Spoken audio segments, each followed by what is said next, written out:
92.5. Brooke and Jubal's second date update.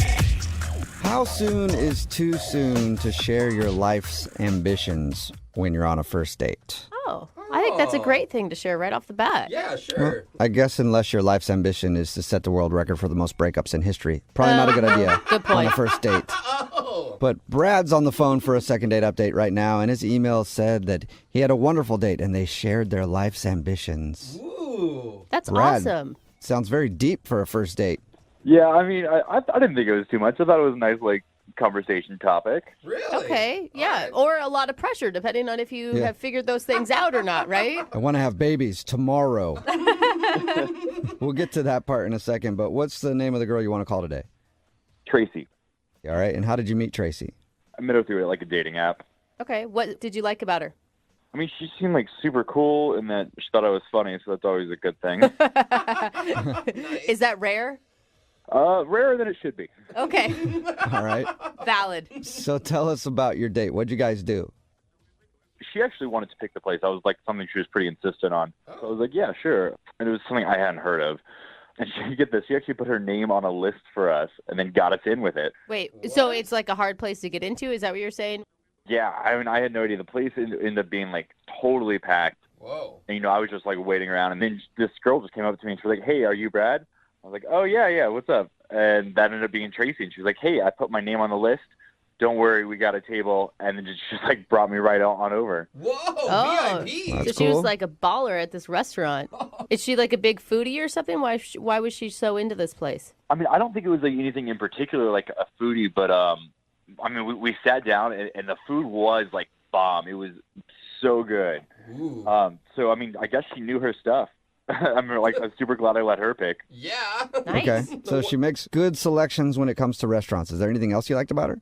I mean, we just got to talking, and like I said, she thought I was funny, so I was super into that. But we got to talking, and it was kind of crazy. We actually ended up we went to the same elementary school, but different years. Oh, that's awesome. Wow. That's a funny Yeah. coincidence. And then we actually had this friend, Rob, who's our mutual friend, that we had no idea that we both knew each other. So I wish Rob would have introduced us earlier. Yeah, what a small world. That's cool. Any chance you could be related and not know it? No, I don't think so. Okay. And you guys, I mean, you said you had talked about your life's ambitions. How did that come up? So I was talking to her actually about my dog, and she kind of made a little segue. She was like, actually, I want to work with dogs and animals for my ambitions of life. Really? Okay. Yeah. And did you say, oh, you can take my dog. I don't want him anymore. That could have probably turned her off. No, absolutely not. No, she was super into it. She was like, yeah, I want to open up a place for rescue pets, pets that come from bad homes and that kind of stuff. And I was just blown away. I was like, wow. Yeah. Started liking her even more because of that, because she got a big heart and stuff. Yeah. So this all sounds perfect. I mean, if she's not calling you back, there has to have been something that was weird. Yeah, I mean, it could be when I shared my dreams with her about what I wanted to do. Uh-oh. What are Why? yours? Okay, so I've been thinking about this for a while, and I really want to open up this Jurassic Park themed bar. Okay. Okay. Tell us more. Right, Yeah. right. You see the ones that have the different Game of Thrones, Anchorman bars. So Uh-huh. I want to do a Jurassic theme park bar. Whoa. Everything would be dinosaur. You would have food and drinks that would be dinosaur themed. Okay. I want to do this drink called a Velocirita. Oh. Oh, yeah. It's like a margarita, but it's a Velocirita. Yeah. I get it. It's exactly like it's a get it. margarita, but you call it a Velocirita. Right. I like it. I mean, Wait, it are could you catch on. Who knows? And you think that she, didn't think that your dream of having a Jurassic Park themed bar was noble enough or something? I mean, it did kind of feel a little rough next to her, big adult dream of open up an animal sanctuary. Well, what yeah, was I guess her it's kind of like, I want to open up an animal sanctuary. I want a race car bed. Yeah. Yeah. I want to play with dinosaurs. Yeah. What was her reaction though? What did she say to you? I mean, she was very sweet and supportive. She was like, that sounds fun. That sounds fun. Pats your hand. for Oh, you. cute. Yeah. I mean, but like, tell me that you guys wouldn't enjoy going to that. You know, like the bartenders and waiters would be like dressed up. You know, like park rangers. Yeah, I mean, No, yeah, I'm everybody's down. going there with the T-Rex inflatable costume, Oh, though, yeah. right? Like, I like the idea. It'd be fun. How did the date end with her? I mean, the date was nice. We didn't kiss, but it was a nice hug. It didn't seem like weird. I thought we would continue texting, but I haven't heard anything back from her since. Weird. that'd be strange for the Jurassic Park bar to be like the biggest turnoff where you wouldn't want to see somebody again. Yeah, that'd be a big old bummer because I thought it would sound fun. Yeah. Do you think maybe she stole your idea? That's why she's not calling you back. Just in construction right now. Oh my gosh, that would no. I don't think she stole my idea. Maybe I should have said something like I would donate, 5% of my proceeds from my bar, like to her animal charity or something. Maybe she That would've would have been gone a for good that. line. Yeah. Maybe you could no- try it if we get her on the phone. You can try it then. Be like, I thought a lot about it, and you can have 5% of. Not a bad backup plan. All right, well, we'll play a song, come back, and then call her and get your second date update, okay? All right, thanks, man. All right, hang on. Moving 92.5. Brooke and Jubal in the mornings. Second date update. Right in the middle of a second date update, and today Brad is on the phone, and Brad doesn't know it yet, but he and I are now business partners because I've decided to invest in his business. Because Brad wants to open a Jurassic Park themed bar. Wow. Be pretty fun. Yep. And Brad, I will only invest in your bar if we can also have a drink called the pterodactyl.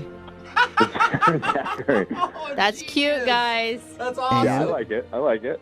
If the waiters who are dressed like park rangers actually get to tase people, too. Whoa. Like anybody who's getting out of control. I mean, that might be a little much. Yeah. Okay, well, we'll talk about that one over the negotiating table. Right now, we got to find you a second date. Brad wants to call Tracy. They went out for a nice dinner, and he thinks maybe the fact that he wants to open up a Jurassic Park bar might be the reason she's not calling back, because they were sharing their life's ambitions, and hers was all like, I want to open up a sanctuary for animals and do all kinds of nice things, and Brad just wants to get people drunk Jurassic Park style. So, Nah, I mean, I would love to go on a second date with this girl, so I hope this works out. Even if she mocks your dream of Jurassic Park World? I mean, it is kind of childish. I think it's going to be a lot of fun, but that's why it's fun. Hey, the world needs fun just as much as it needs healthy pets. maybe combine the two. Get the pets drunk. No. Jurassic Park. Dinosaur outfits. Hey, you guys actually have some pretty good ideas. I might take you on as, like, investors legit. Perfect. Awesome. Look forward to it. Yay. All right, I'm going to dial her phone number right now and see if we can get you a second date, okay? All right. All right, here we go.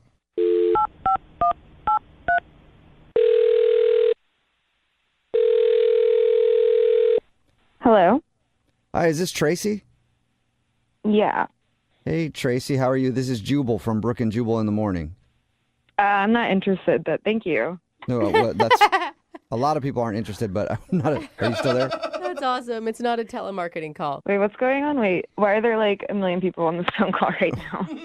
Well, there's really only three because it's a radio show. We're not a company trying to sell you anything. It's Yeah. called Brooke and Jubal in the morning. And we're calling you because one of our listeners emailed us to get a hold of you. Okay. Okay. His name is Brad, and Brad is curious why you're not answering any of his texts or his phone calls or anything. Just tell Brad that I'm not interested. Okay. Well, that was I don't- quick. I think he knows that already. Yeah. We don't need to tell him that. He already is very aware. But is there a reason? He's an opportunist. He's an opportunist. Is that what you opportunist. just said? Yeah. Why do you think he was using you for some reason? Yeah, I'm not falling for it. Like, just other people have been trying to take advantage of my situation, and I'm just not having it. Well, Tracy, we talked to Brad about your date. He didn't mention any situation. He just said that you guys had a good time and then talked about your hopes and dreams together. And No, he knows the deal. He knows the deal. Is that what you said? No. I don't think he does. Yeah, he definitely wouldn't be calling us if he knew the deal. Can you tell us the deal? Then maybe we can find out if he knows the deal. Let's make a deal. Yeah. Honestly, I'd rather like not go into it. I'd rather not say anything else. Oh, come He on. described your date as lovely, and he thought that maybe the only thing that turned you off about him was that he wants to open a Jurassic Park themed bar someday. That was an interesting idea. Like, not that original, honestly. Oh. Okay. Is that the reason? Can you give us anything? Can you just give us a little bit of information why you're not calling him back? So not that long ago, I won the lottery. What? Whoa, wait a minute. Wait, what kind of lottery? Like you Wow. won like $50 off a scratch ticket, or you won the lottery? How much? Are you a millionaire? No. Like I could leave my job kind of for a while if I really wanted to. Whoa. Like, Dude, Was this- how fun! Congratulations. I want some. thanks. You Was don't this sound after you met Brad? No, it was before. Oh, okay. I just figured maybe you won the lottery and you were looking for an upgrade. That's why you weren't calling back. No. So do you think that he knows that and he just wants you for money? Is that what you're saying with opportunist? I think he figured it out, like, at least pretty early on in our date. How? Why? How? Well, like, we had gone to a busy restaurant, so I put my last name down, so he heard that called out, and then we also have a mutual friend, and I came back from the bathroom at one point, and he was on his phone, and I just, like, no, he was either Googling me or, like, talking to our friend Rob, because then after that point, he started talking about his bar and getting funded and stuff, and... Oh, did he hit you up for money? I mean, not in so many words, but it was just like out of the blue, like now he's talking about how he wants to get this bar and it's his dream and he wants to get it funded. Like, Okay, wait, can I just ask, before you think he Googled you and found out that you won the lottery, how were things going? it was okay. It was like a little awkward, but And after he Googled you, do you think his attitude changed? it just seemed like there was a shift in like what way he was pursuing the conversation. Yeah. Like you came back from the bathroom and he had a business plan all ready to go? Yeah, pretty much. Like, just like, where do you see yourself? I don't know. I just think it's weird that he would have known because he didn't mention that at all to us. Mm-hmm. I think he may still be in the dark. I don't know. It just makes me uncomfortable, and I'm just very wary of getting into anything like that. Yeah, And but what if you're just being paranoid because you won the lottery? yeah, but it's like, even if he doesn't know yet, then I don't know how he's going to react. And if he already has all these grand ideas of funding a bar, I don't want to be his girlfriend that's right there and he's going to be asking me for money. Like, I'm not going to fund your bar. I hardly know you. Oh, Well, man. Tracy, I hate to tell you this, but if he was in the dark, now he's not because he's on the other line listening and wants to talk to you. Are you serious? Yeah. Yes, I am. Yeah. Hey, Tracy. It's Brad. What's up? This is awkward. Yeah, awkward for you. Imagine listening to it. Listen, I had no idea you won the lottery. That's crazy. That's awesome. We can talk about that later if you want, but like I'm not No, not- I don't really want to talk about it with anyone. It's not something I like to discuss, really. I think you're really jumping to conclusions here. I didn't have any idea who you were. I didn't realize you won the lottery. Like on the date, you said like I was on my phone and stuff. I mean, I was just checking my texts and everything. I wasn't Googling you. I was just trying to enjoy our time, and I guess it's just like a nervous habit of picking up my phone. Yeah, I mean, I just found it weird that, like, I came back from the bathroom and you were on your phone, and then right after that, that's when you start talking about your bar and how you're going to be looking for funding and how you need money, and, like, it was just, like, dollar signs everywhere. Like, I will say, Brad, did you start talking about funding, though, or did you start talking about your dream? I was just kind of talking about, investors and that kind of stuff. But I wasn't saying that for her to like invest in me. I had no idea she had money, but like she seemed really into the idea. So, if she wanted to invest in it, that would be even cooler. Like we could do that together. What do you think, Oh my Tracy? God, you're right, That's Tracy. bad timing, though, to say that. Brett, I don't think you understand, like, how many people are constantly trying to take advantage of me for the fact that I won the lottery. So you're like missing the point completely here. When you like are talking about if I want to do this, then you'd be cool with it. Yeah, I mean it's totally up to you. Like, but it doesn't matter. Like if you want to go start your animal sanctuary, you go do that. But I'm probably gonna make a Jurassic bar. So if you want to be part of that, that'd be fun. Brad, what are you doing? Bro. I'm just talking. We're making conversation about like what we want to do with our lives. I mean, wouldn't that be fun, Tracy? Brad, I'm not talking to you about this, especially here. Like, I know it sounds cool, but it's honestly really stressful, and like I don't want to deal with this. This is like the perfect opportunity for you, though, because like you could make even more money. Oh my God, I feel so bad for you, Tracy. I thought you were being paranoid at the beginning of this, and you were so spot on. But he didn't know at first. I mean, it's true. I didn't know before, but like now I know it. So this seems like a cool thing for her to do. I mean, it wouldn't even be like a big investment. It'd be like a few $1,000s just for like a cool Jurassic bar. Oh my gosh. No. Brad, you should probably focus less on her investing and more on wanting to actually go out with her. That's what I would think. I mean, like, why not both? Like, Tracy, would it be cool if we did this together, like, as a couple? You seem to be into it. You like animals. Dinosaurs are animals. I don't think anybody rescued them. I mean, wouldn't that be fun, Tracy? What do you think? Come on. No, I'm pretty over this conversation right now. Like this. All right. Well, Tracy, before you go, done. before you go, I do have a question for you. It doesn't involve you paying for anything. It actually involves us paying. Because would you like to go out on a second date with Brad? We will pay for it. He seemed really nice at first, but I think we're just like on two different mindsets, and I'm gonna have to say no. Oh my God, I don't blame you. I don't know how you're ever going to go out on a date without it being some sort of business pitch. Yeah, anybody. I mean, guys, it's not a business pitch. It's just like, it's a hobby. So she wouldn't have to do anything. All she would do is just put a couple thousand in and then just watch the money grow. What do you think, Tracy? Is it still a no? Yeah, it's still a no. Oh, I gotta go. man. I didn't even get an opportunity to pitch my business. Yeah, okay, guys. Oh, Sorry, man. Brad. Looks like you lost out on a date and a potential investor. I mean, so guys, like, I didn't even like prepare for this like properly. If you guys could get her, back on the phone or maybe an email or something, and I want to give her like a proper business pitch, and I think she'd really go for it. Stop, Brad. Yeah. Stop. You I gotta. think you got the point perfectly. She's definitely interested in that, Brad. So good luck. I'll let you handle that, okay? You keep reaching out to her. Brooke and Jubal in the morning. Text in at 78592, quite a few of them actually, that say that they would love to invest in a new Jurassic Park themed bar. It's Brooke and Jubal in the morning. And today's second date update, this dude Brad wanted to call Tracy because they went out and he thought maybe he wasn't going to call back because he wasn't sensitive enough to what she wanted to do with her life. She wanted to like help with like an animal shelter and help animals, and he just wants to open up a Jurassic Park themed bar. But the reason she wasn't calling back was because she won the lottery, and she believes that he found out that she won the lottery and he just wanted to go out with her for money. He didn't really help his case though when he spent the whole time trying to ask her to invest in his new business. Yeah. I mean, she judged him fairly. Yeah, I think so. You know, But at he first didn't- I thought, wow, jump into conclusions. Nope, that was the conclusion. But he didn't know. I believe he didn't know. But the second he found out, he did Yeah. exactly what he said he would do. He was that person. Yeah. Remember, if you want to do a second date update, all you have to do is email the show and we will call the person who didn't call you back. Move at 92.5.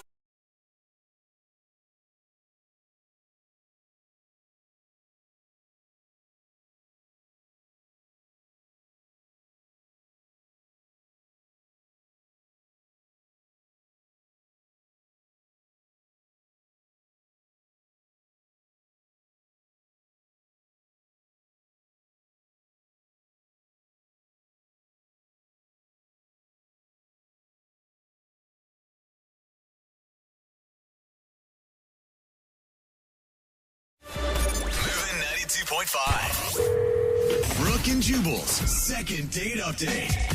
Some people don't get called back after a first date. Not everybody's like Lydia Cruz, who has Hollywood producers fall in love with her and stalk her after going on one date. She gets marriage proposals after one date. She does. Right now, we've got Julie on the phone. Julie didn't get a call back after a date. Hi, Julie.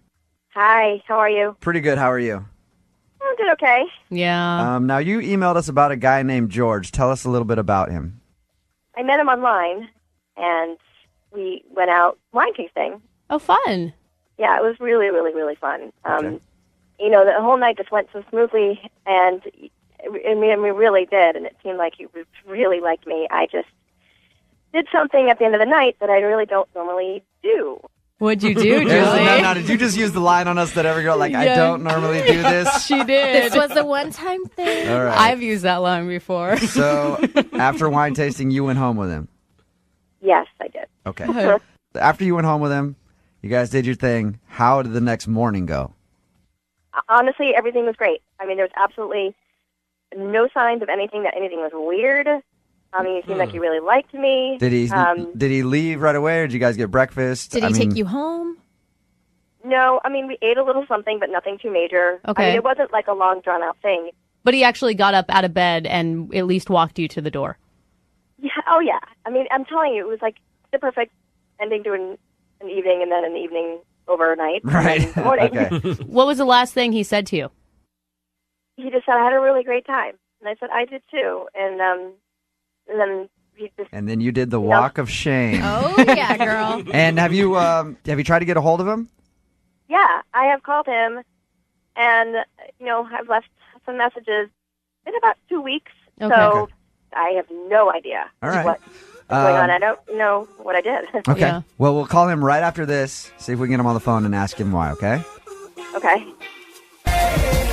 Moving 92.5. Brooke and Jubal in the mornings. Second date update.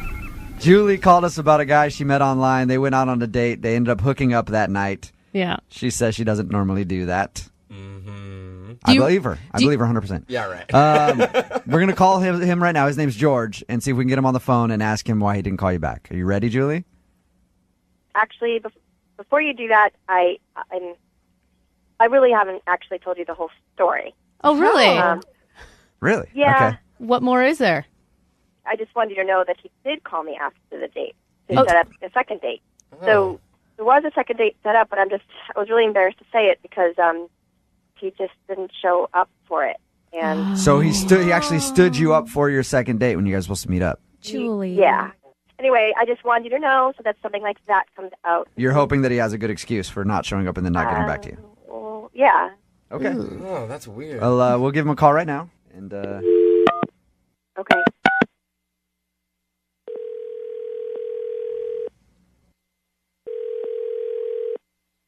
Hello?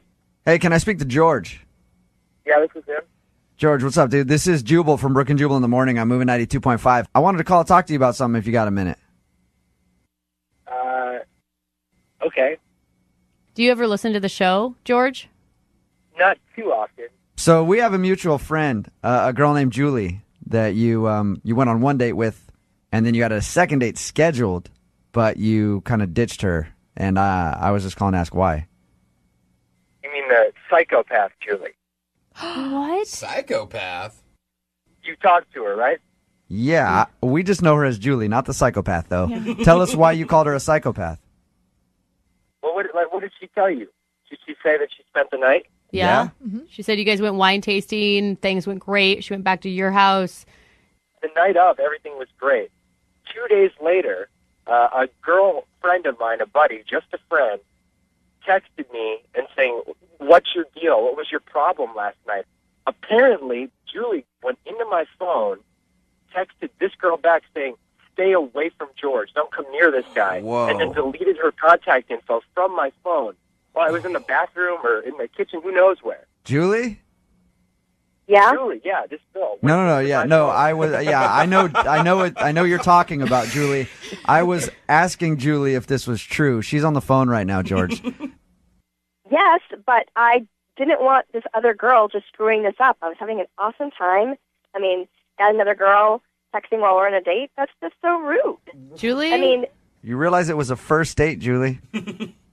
I just don't think that that's fair. This is our second date is on the radio discussing why you deleted other people's contacts from my phone. That's insane. Okay, so here's the question. Did you set up the second date where you stood her up before you knew about this, George? Yeah, I found out afterwards, after I'd already made the plans, that she was a psycho. Okay. So- So we know. Come on, I'm not a psycho. That's ridiculous. It's just you. No, you are a psycho. Julie, You went into my phone. She texted you a couple different times, and I saw it. It was right in front of me. Wow. Ooh. So she's my friend. Have you been accused of being a little possessive before, Julie? No. Have you ever been accused of being a psycho? George, What was that? I was being nicer. You met Julie online. You didn't know much about her. What'd you expect? I should not have dated girls online. This is 21st century dating is a failure for me so far. George, you're a little angry. I mean, you know what? In George's defense, I'd be a little angry too, especially if somebody deleted contact info from my phone. but were you hooking up with this other girl, and that's why you're angry because you ruined your game with the other girl? No, I wasn't hooking up with this other. She's just a friend of mine, and now I have to, it's this awkward situation where I have to explain this girl I was hanging out with sends you hateful text messages. Is it like a pretty bizarre circumstance? Julie, can you see his point of view here? I know you sound kind of defensive, but can you see his point of view that that's kind of weird to do at all, but especially on a first date? I honestly don't see what the problem is. It was like right in front of me. She was texting a couple different times. I'm having a great time, and I'm thinking, obviously it was like we were going to go home with each other. I mean, that's the way it was going to be going. So I'm thinking, okay, this guy's totally two-timing me. Who knows? Maybe there's others out there. Julie, what would you do if the roles were reversed and George went through your phone? I probably would just say something to him and then explain it instead of not calling me back. So I think the thing is here, Julie, like this is not weird behavior for you. Like and I'm not judging you. Yeah, you are. I am. Inside I am. Not verbally, I'm not to your judging face. you. Yeah. But this is normal behavior for you. I'm just saying that to me was just wrong, and I Okay. felt the need to do something about it. All right. Well, I guess you know now why George didn't meet up with you for your second Yeah, date. I mean, he could have at least just called me and, explained it or something, but he just decided not to show up. I just feel like that's just rude. At the end of the second date updates, we always ask people if they want to go on a second date. We will pay for you guys to go out again if you want to. George, would you like to go out with Julie again? Yeah, I'll tell her, I'll text her and think about it. I think that's a no. Oh, that's mean. Julie? Oh, Julie. No, I don't know. Yeah, he's a two-timer. I wouldn't want to go with him either. Brooke and Jubal in the morning. For money and get advice.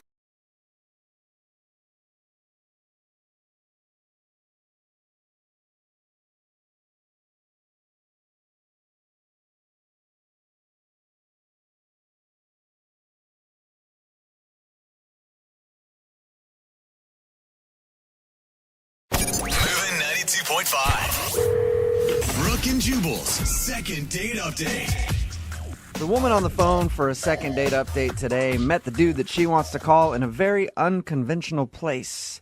She met him at jury duty. Shut up. right. That's crazy. She was on jury, he was on trial. No, that is She not. would toss him a wink and a smile every once in a while, and then, looks like it's a hung jury. They needed 12 to convict, but only 11 went along with it. Get it? A hung jury. Yeah.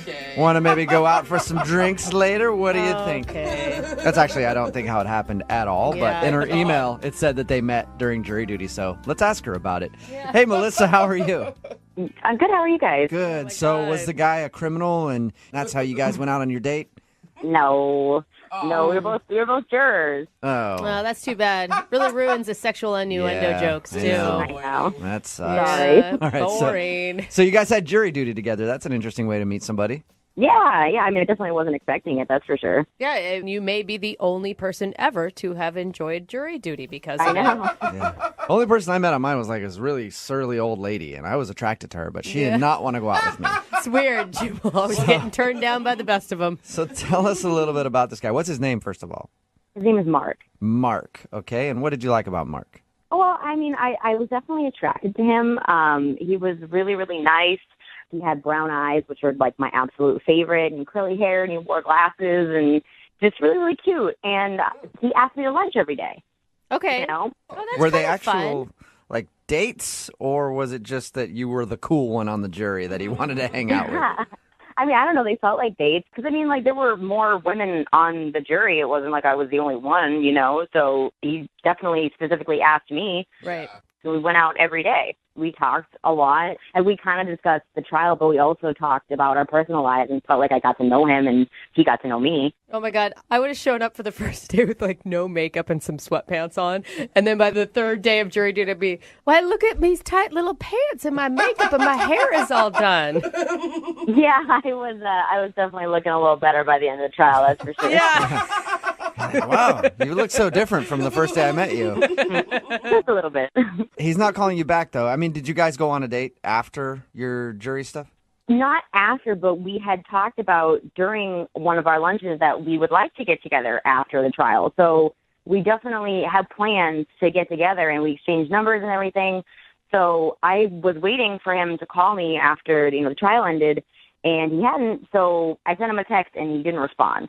And there's just, I mean, there's no way you could have gotten something confused where for him it was a friendly lunch and for you it was a little bit more. No, it was definitely not casual. Like, he was flirting with me. I mean, like, he would, like, touch my leg and stuff. Okay. We were sitting at the bar. He would make a joke, and then, like, it was just, flirty touch me. So Okay. he'd like make a joke and then just grab your thigh and stare at you. Yeah, exactly. That's exactly what happened. Yeah. Super sexy. Yeah. And it's been how long since you sent him a text message? It's been about a week. About a week. And okay. you've heard nothing at all. Yeah, nothing. All right. Well, play a song, come back, call him, and get your second date update, okay? All right, thanks, guys. Okay, hold on. Moving 92.5. Brooke and Jubal in the mornings. Second date update. In the criminal justice system, the people are represented by two separate yet equally important groups. The police, who investigate crime, and the jurors, who go on their lunch break and try to bone. Yeah. These are their stories. Welcome to another edition of Law and Order Second Date Update Unit, starring Melissa and Mark. If you missed the first part, Melissa is on the phone. She wants to call Mark today. They actually had jury duty together, went to lunch every single day, very, very flirty, even made plans to go out after the case was over. But since then, she has not received a call from him. She's tried texting him to get together and nothing. It's been over a week now, and she wants to get him on the phone and find out why he's not calling her back. Melissa, are you ready? I'm ready. And you didn't notice anything on any of your lunch dates with him that maybe, I don't know, changed the atmosphere between you two? No, I don't think so. I mean, the only thing, I said that I liked unicorns and rainbows, but I don't think that would have, I don't know. I don't think that would have been like. But you don't think a deal unicorns? breaker. You don't think unicorns are real or anything, right? No. Okay. You could see how that might happen. Yeah. Yeah. We've had things like that go down in the past on a second date update, so I wouldn't put it past you. Just be like, no, we argued for hours about the fact that unicorns do exist out in the wild. All right, I'm going to dial his phone number right now and see if we can find out what the problem is, okay? All right, thanks, guys. Here we go.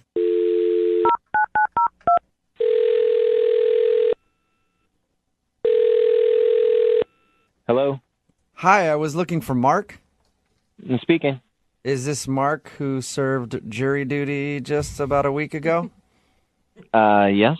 Awesome. I'm from the district attorney's office, and I need to speak with you about something. I don't think you can say that. No. What's going on? My name is actually Jubal from Brooke and Jubal in the Morning, the radio show. Okay. Close to the same thing. What is this? What's happening? Well, it's a segment that we do on our show called the Second Date Update, and one of our listeners actually emailed us to get a hold of you. Her name is Melissa, and you two had jury duty together. Yeah. We did. Yep, and you guys went to lunch like every day that you had jury duty, right? Yeah, why do you know that? Why I know it? I'll tell you why I know it. I know it because we talked to Melissa. And she's really confused because she said that you guys were flirty, going out to lunch every day, and she thought you guys were going to actually have a date after the case was over, and now you're not calling her back. So she wanted to see if we could get you on the phone and ask why. Oh, man. Is there a reason that you're not calling her back? Did you not like her? No. That's the complete opposite. Like, I just fell for this girl, man, like hard. What? Wow. Yeah, it was one. Wow. Wait. If you liked her that much, then why would you not return her text message or her phone call? Because I don't trust myself around her, to be honest with you. Oh, that's such a line of BS. What does that mean? Are you married or something? No, I'm not married. It wasn't anything like that. Like, I realized that, like, it probably wasn't great for me to be around her. Like, how though? What do you mean? She didn't do this intentionally, but she like inadvertently changed my vote for this trial. What? Whoa. And after like I got back and I was like, oh my God, like I just put this dude away when I didn't really believe that he was guilty, because she did, and we were talking, and it was just like, oh no, yeah, totally, completely. I know, I agree with you, of course, you know. And I oh man, yeah, dude. I didn't. So she told you? Okay, sorry, you're confusing me a little bit. So you voted that this guy was guilty, but you didn't think he was guilty because of her. Yeah, I can't really explain it, to be honest with you. I mean, she's so beautiful. My God, and she's so smart. I feel like I would do anything for her. Whoa. And that terrifies me. Man, Usually that's a good thing. Yeah, where people are like, man, you're amazing. I would do anything for you. But you feel like... Listen, if she can convince me to convict an innocent dude, what else could she convince me of, you know? Oh, I'm sure that guy would be totally understanding. Like, hey, listen, I had the hots for this girl. Don't worry. Sorry about that whole locked up thing. And I didn't call her. Yeah, sorry, buddy. It was love. Happy 5 to 10. I feel so incredibly guilty about the whole thing. I mean, this girl is amazing. If you talk to her, just please tell her there's nothing that she did. There's not like okay, well, I don't even have to tell her that. You can. I told you I don't want to talk to her. No, I mean that she's on the other line listening right now and wants to talk to you. So are you serious? Yeah, you've actually already kind of told her what the problem is. Really, Mark? Of all the things, that's the reason? Oh my! This is so awkward. I didn't force you to vote one way or the other. You just asked me my opinion, and I gave it to you. I don't understand how that can make you feel like you don't want to see me again. I know you didn't try and do anything. I know, but based on what you were saying, you convinced me to change my vote, and I changed my vote, and it's like this guy is behind bars now, and if I saw your face again, it would just make me think back to that moment, and I would feel like I put an innocent man behind bars because of you, and I just couldn't deal with that. Wow. What? It's not even like a big case. I mean, it's not, he'll be in jail for a month. It wasn't like the sentence was that harsh. It's not like you sentenced somebody to death. Melissa obviously thought he was guilty. So, I mean, there's the other side of the argument, too.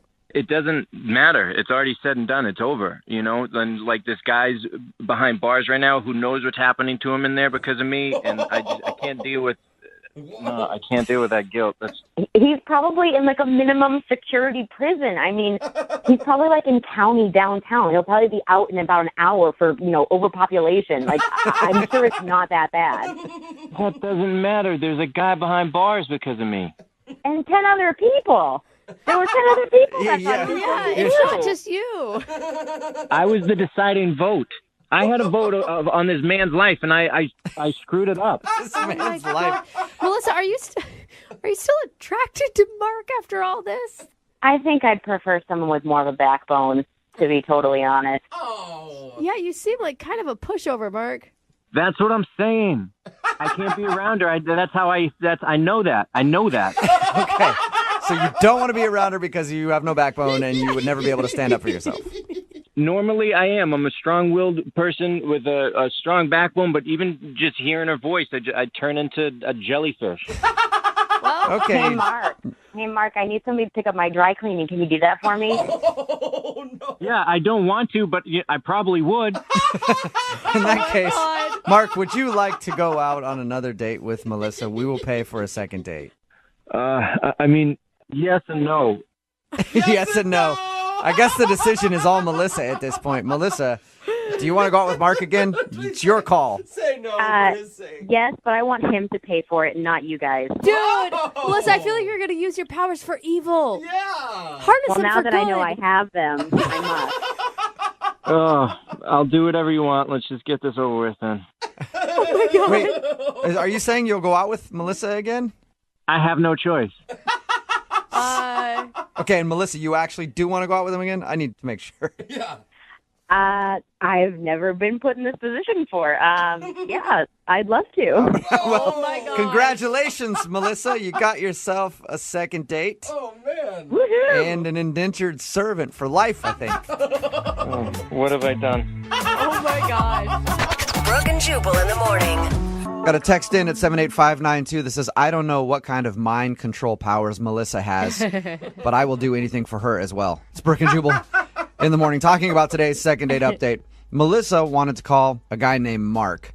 They've actually served jury duty together, and she was wondering why he wasn't calling back. They enjoyed their time together. They agreed to go out on a date, but we got him on the phone and found out the reason he wasn't calling back was because Melissa controls him and his every move. He said that he didn't want to vote guilty, for the guy that was on trial. Uh-huh. But because she thought the guy was guilty, he voted guilty. And she didn't ask him No. to vote guilty. No. He just did it. And then he assumed that means that everything Melissa would ever ask him to do, he would do it. He had no backbone when it came to her, so he didn't want to see her again just to try to preserve himself because he knows that he can't control himself. No matter what Melissa wants, he will do it. Which kind of told us what he was going to say at the end when you asked if he wanted a second date. Yeah. Yeah, of course. They are apparently going to go out again. He says that he knows it's not a good idea and he probably shouldn't go out with her because he can't trust himself. But Melissa said, Mark, you're going out with me. So he said, okay, I'm going on a date with you. I think he's doing some chores for her, too, around the house. Yeah. You know, picking up the dry cleaning, vacuuming, dishes. Yeah, whatever Melissa wants, Mark is going to do it for her. Remember, if you want a second date update, all you have to do is email the show,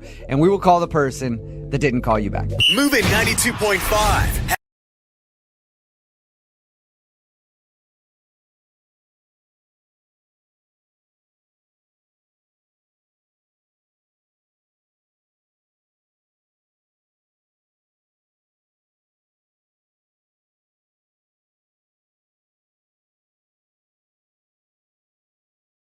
Brooke and Jubal's second date update. A lot of people try to find fun games to play when they're on a first date. Usually it's something boring like checkers or Chinese checkers or Italian checkers. Basically, people play checkers on first dates all the time.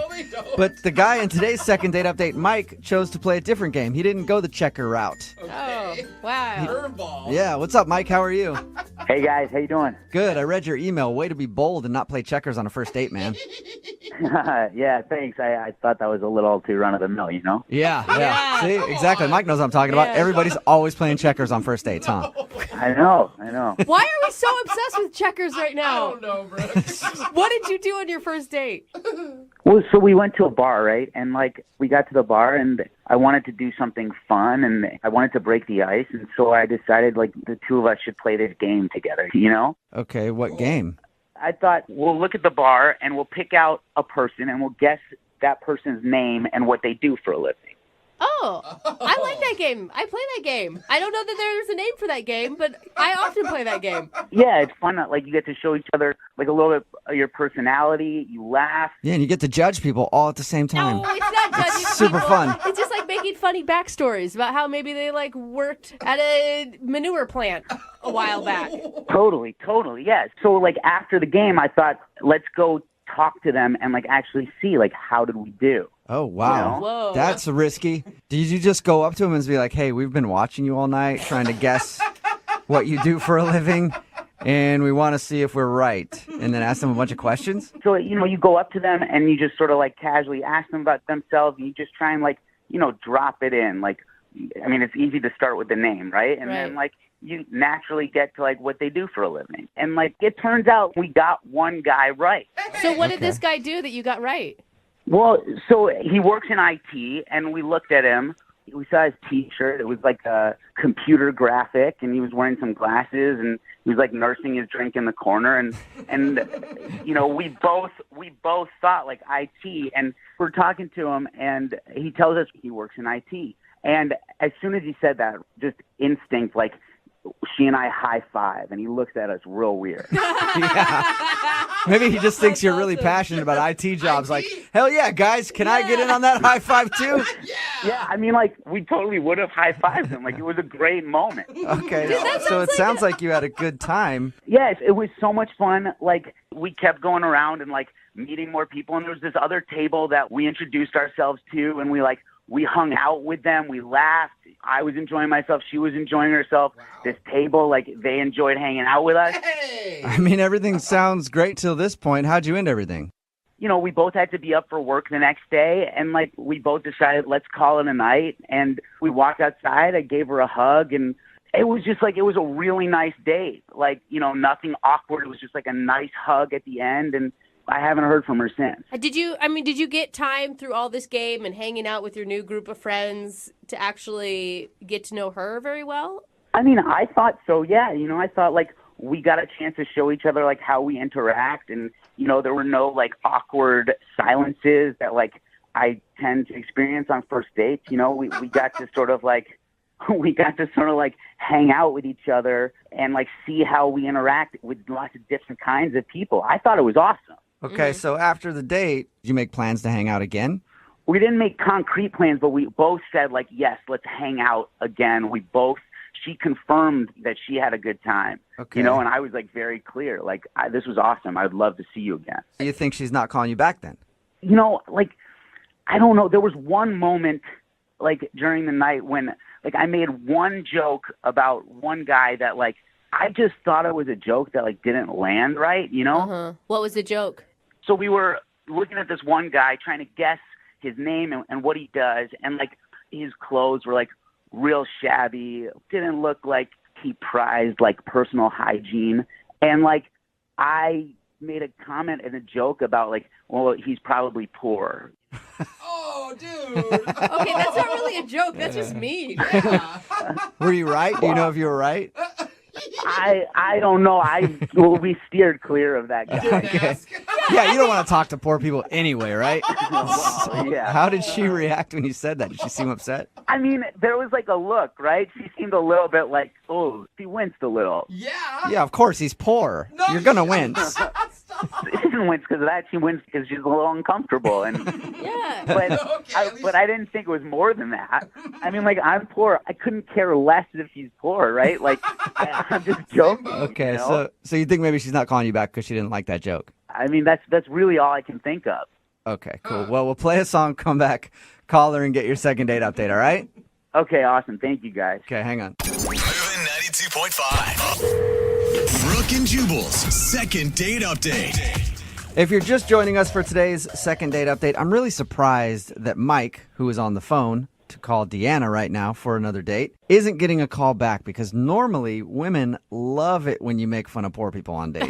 Oh, no. Mike, I'm surprised. Like, that's always been a go-to for me. Sometimes we just drive around the city and laugh at homeless people, and it's always gotten me so far with ladies. Sick, dude. You're terrible. That is not fair. That is not at all what I meant. It was a light joke, and it didn't land. It didn't land. All right, if you're wondering what we're talking about, Mike went out with this girl named Deanna. They went to a bar, and they spent their night playing a fun game where they would look at people and try to guess their occupation and all that, and then even go up to them later and meet them and then find out if they were right.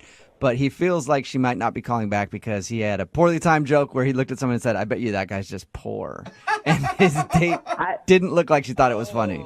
It sounds worse here. I never heard. Did you ever approach the poor guy and find out what he did? No, we steered clear of him. I thought it was probably not best to revisit. Yes, thank you. Yeah, just leave that in the past and move forward. Yeah. And even then, it sounds like you recovered because you said that she was interested in hanging out again at the end of the night. It sounded like it, yeah. And like we kept hanging out. We kept meeting these other people. She had a great time. Yeah. All right, cool. Well, I'm about to dial her phone number right now and see if we can find out why she's not getting back to you, okay? Awesome. Thanks, guys. All right, here we go.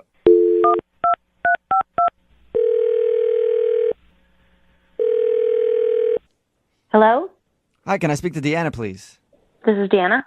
Hey, Deanna, how are you? This is Jubal from Brooke and Jubal in the morning. Brooke and Jubal. In the morning. Brooke and Jubal's the first name, last name in the morning. No. Don't listen to him. Dude. What are you calling me about? What's happening?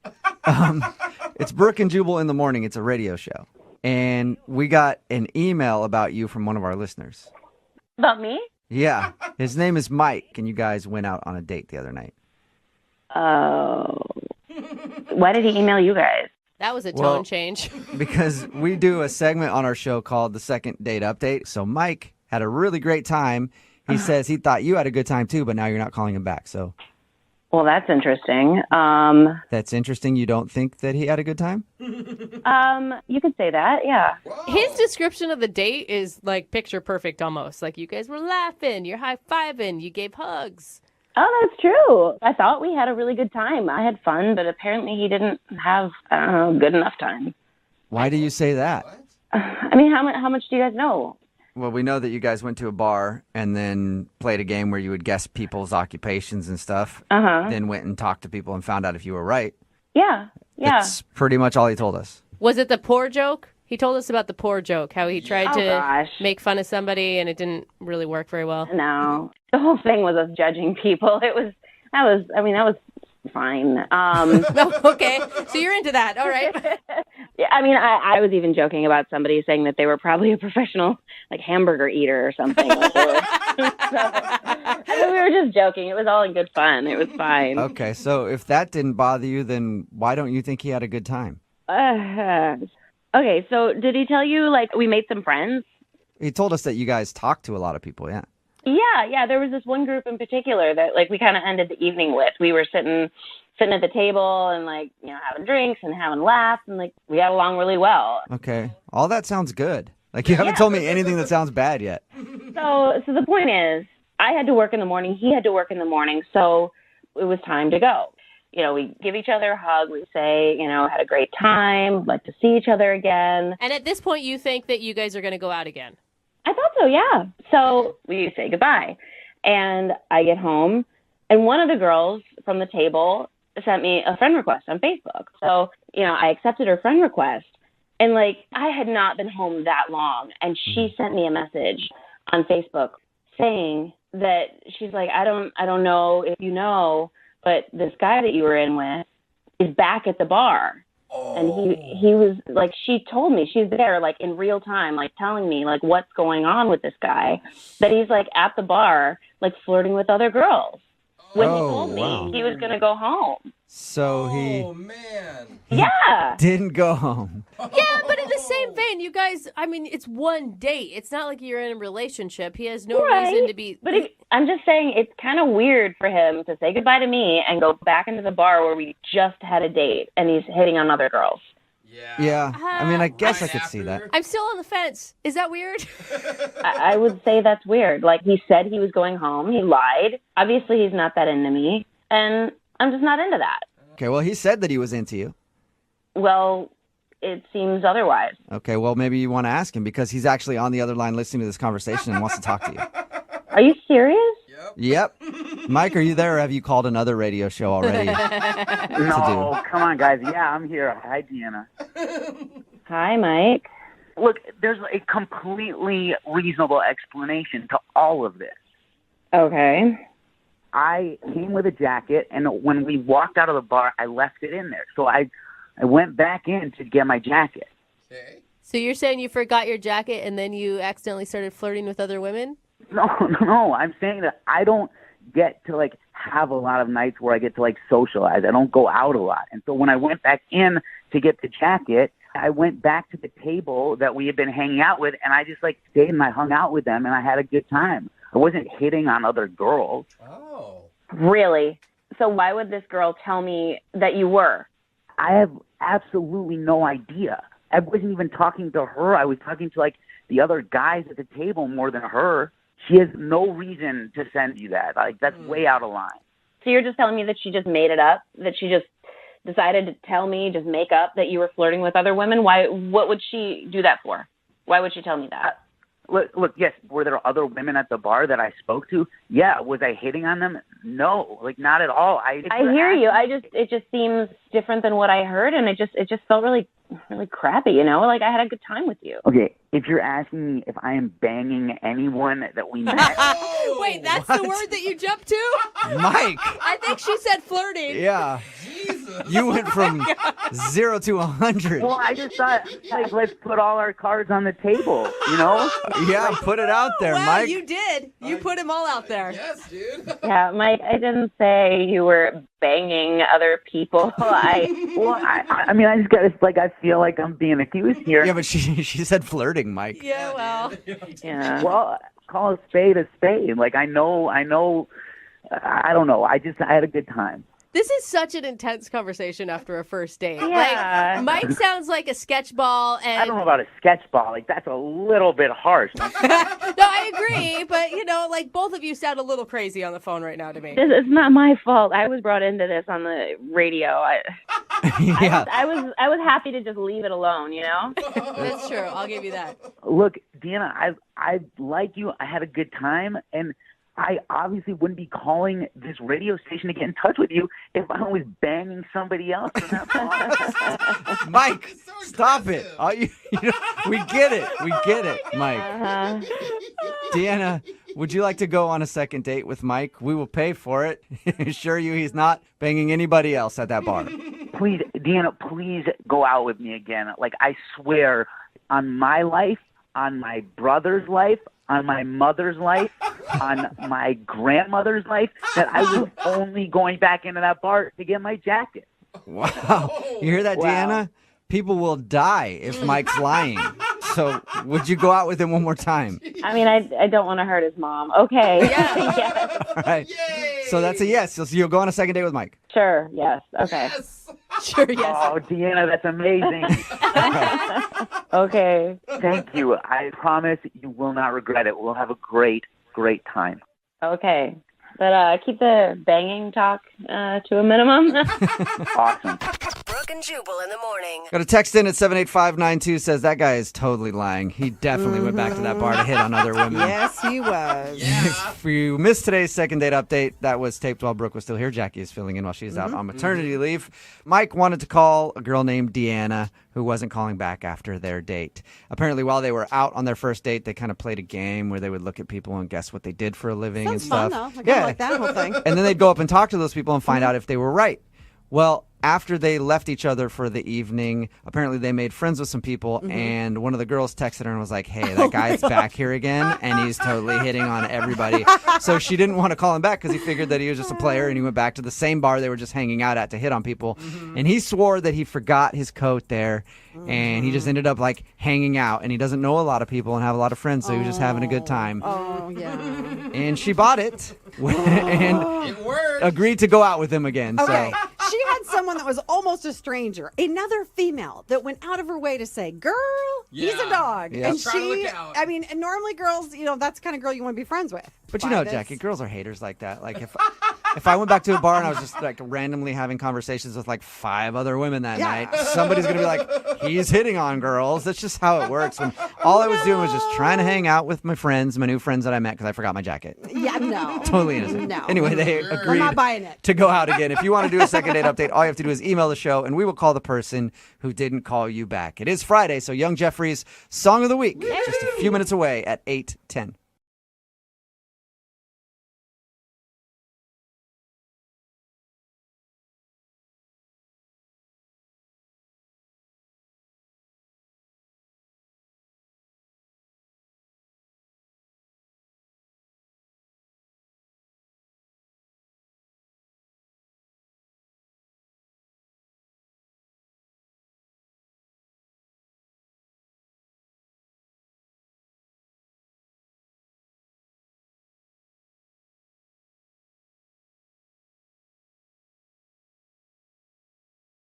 Moving 92.5. Brooke and Jubal's second date update.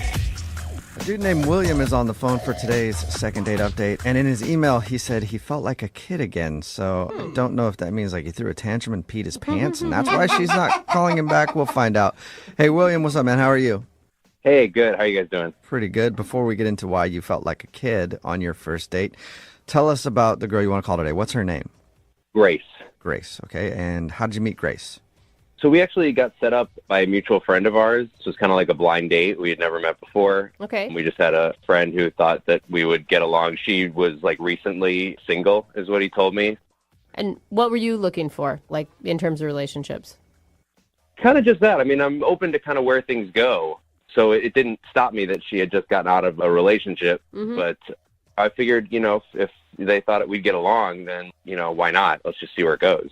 Okay. So tell us about your date. Why'd you feel like a kid? She old enough to be your mom? No, thank God. It started off just like kind of chill. We went and got coffee. And when she got there, I was just like, oh, my God, she's like beautiful. Like, he didn't tell me anything about the way she looked, but I mean, beautiful, which kind of made me a little bit nervous. Oh, my God, because you hadn't seen her at all. You hadn't even done any, like, online research of who this woman was? No, it kind of happened fast, but Okay. yeah, so we just kind of met and that was it. And so I was like stunned when she walked through the door. I was like, oh, my God. Did she seem pleasantly surprised by you? I think so. Okay. I mean, she didn't make any faces that indicated that she wasn't, so. Didn't vomit right away? No vomiting? No, nothing nothing that bad. But I mean, she smiled a lot, like she laughed at a lot of stuff that I was saying. So like, I could tell that she was into me and like I was into her. So the reason I said I felt like a kid is because we went for a walk afterward. Is like the sun was going down and we were walking through this park and we passed by like a playground that nobody was on. There weren't any kids on or anything because it was at night. But we looked at each other and we were like, this would be fun. Let's go like play on the playground together. Yeah. And she seemed really excited about the idea, and it's been a long time since I've like been on a swing or anything. So we went over there and just like played around for a while, which was really fun. That's kind of cute. Was that the end of your date as you guys were playing, then you went your separate ways, or what happened next? No, we played, we kind of did, for a little while, but kind of got over that. And then we just kind of laid down, like there was, it's like one of those old kind of like merry-go-round sort of things that spin. Yeah. And we were there for probably a couple hours. Wow. Just like talking about, like I never imagined in this first date, like we'd get in, but I mean, we talked about everything. Like it got really deep, which was, it was cool. Right. And then it just like, it went on, and we like lost track of time. And I looked at my phone, which I didn't look at the whole time pretty much, and realized it was like midnight. Oh my gosh. Wow. Yeah. You're on a park at midnight. You got to get out of there. It's about time for the crackheads to show up, Yeah, I know. 2 grown adults in a park at midnight is probably not a good look. Yeah. But no, she just, so she's like, oh my God, I can't believe it's midnight. And so I walked her back to her car, and I realized afterward I probably was a good place to kiss her, but I didn't. Okay. But we, made it to her car, hugged goodbye, and she left. I asked her because it was so late. I was like, can you text me when you get home? And she did, and that was it. That was the end of it. So that was the last time you've heard from her? Yeah. So when she texted me back that night to be like, yeah, I got home safe, that was the last time that I heard from her. And I've texted her. I left her messages. I reached out to my buddy who set us up, and he was like, I haven't heard from her either since then. So I literally have no idea what's going on. It sounds like a really intimate date, and that you guys really got to know each other. Maybe it was just too much for her right out of a relationship. Maybe she got scared. Maybe. I don't know. I mean, she was like really open with stuff, and, I really was like listening to her. And so, yeah, I don't know what happened, but like, if she felt that way, like she could tell me, but like I have not heard a thing from her at all, like anything. Okay. Well, we'll play a song and then come back and call her and see if she'll answer our phone call and get your second date update, okay? Okay, thank you. All right, hang on. Moving 92.5. Brooke and Jubal in the mornings. Second date update. All right, in the middle of today's second date update, and if you missed the first part, William wants to call a girl named Grace. They were set up on kind of like a blind date. Everything happened quickly. He didn't even see her before they went out. They met for coffee and then ended up hanging out at a playground until midnight, and he felt like a kid again. He said it was awesome. The one thing he does regret, though, is that he didn't kiss her at the end of the night, and now he's not getting a call back, and he doesn't know why. Will, I'm thinking maybe it was the kiss thing. Maybe you should have kissed her. Yeah, I thought about that. Like, I feel like maybe I had a chance to do that, and I didn't, and now I regret it. But then I keep thinking about everything. Like, I mean, I want to know what it is. Like, if I did something or said something to her. If you were to kiss her, what would it sound like? What? What are you? You want to hear what his kiss sounds like? Yeah, William? I don't know if I want to do that. Oh, come on, just a little sample. No. Why? What does a William kiss sound like? What is the point? That sounds normal. Okay, that's a good answer, I don't know what William. a normal and kiss I sounds am like. sorry. No, this is not. I know you don't. Just All keep right, imagining. William. Okay, you have your fantasy. Okay, I'm going to dial her phone number right now. Are you ready? Thank you. Yeah, no, I'm ready. Anything to stop talking about my kissing sounds. All right, here we go.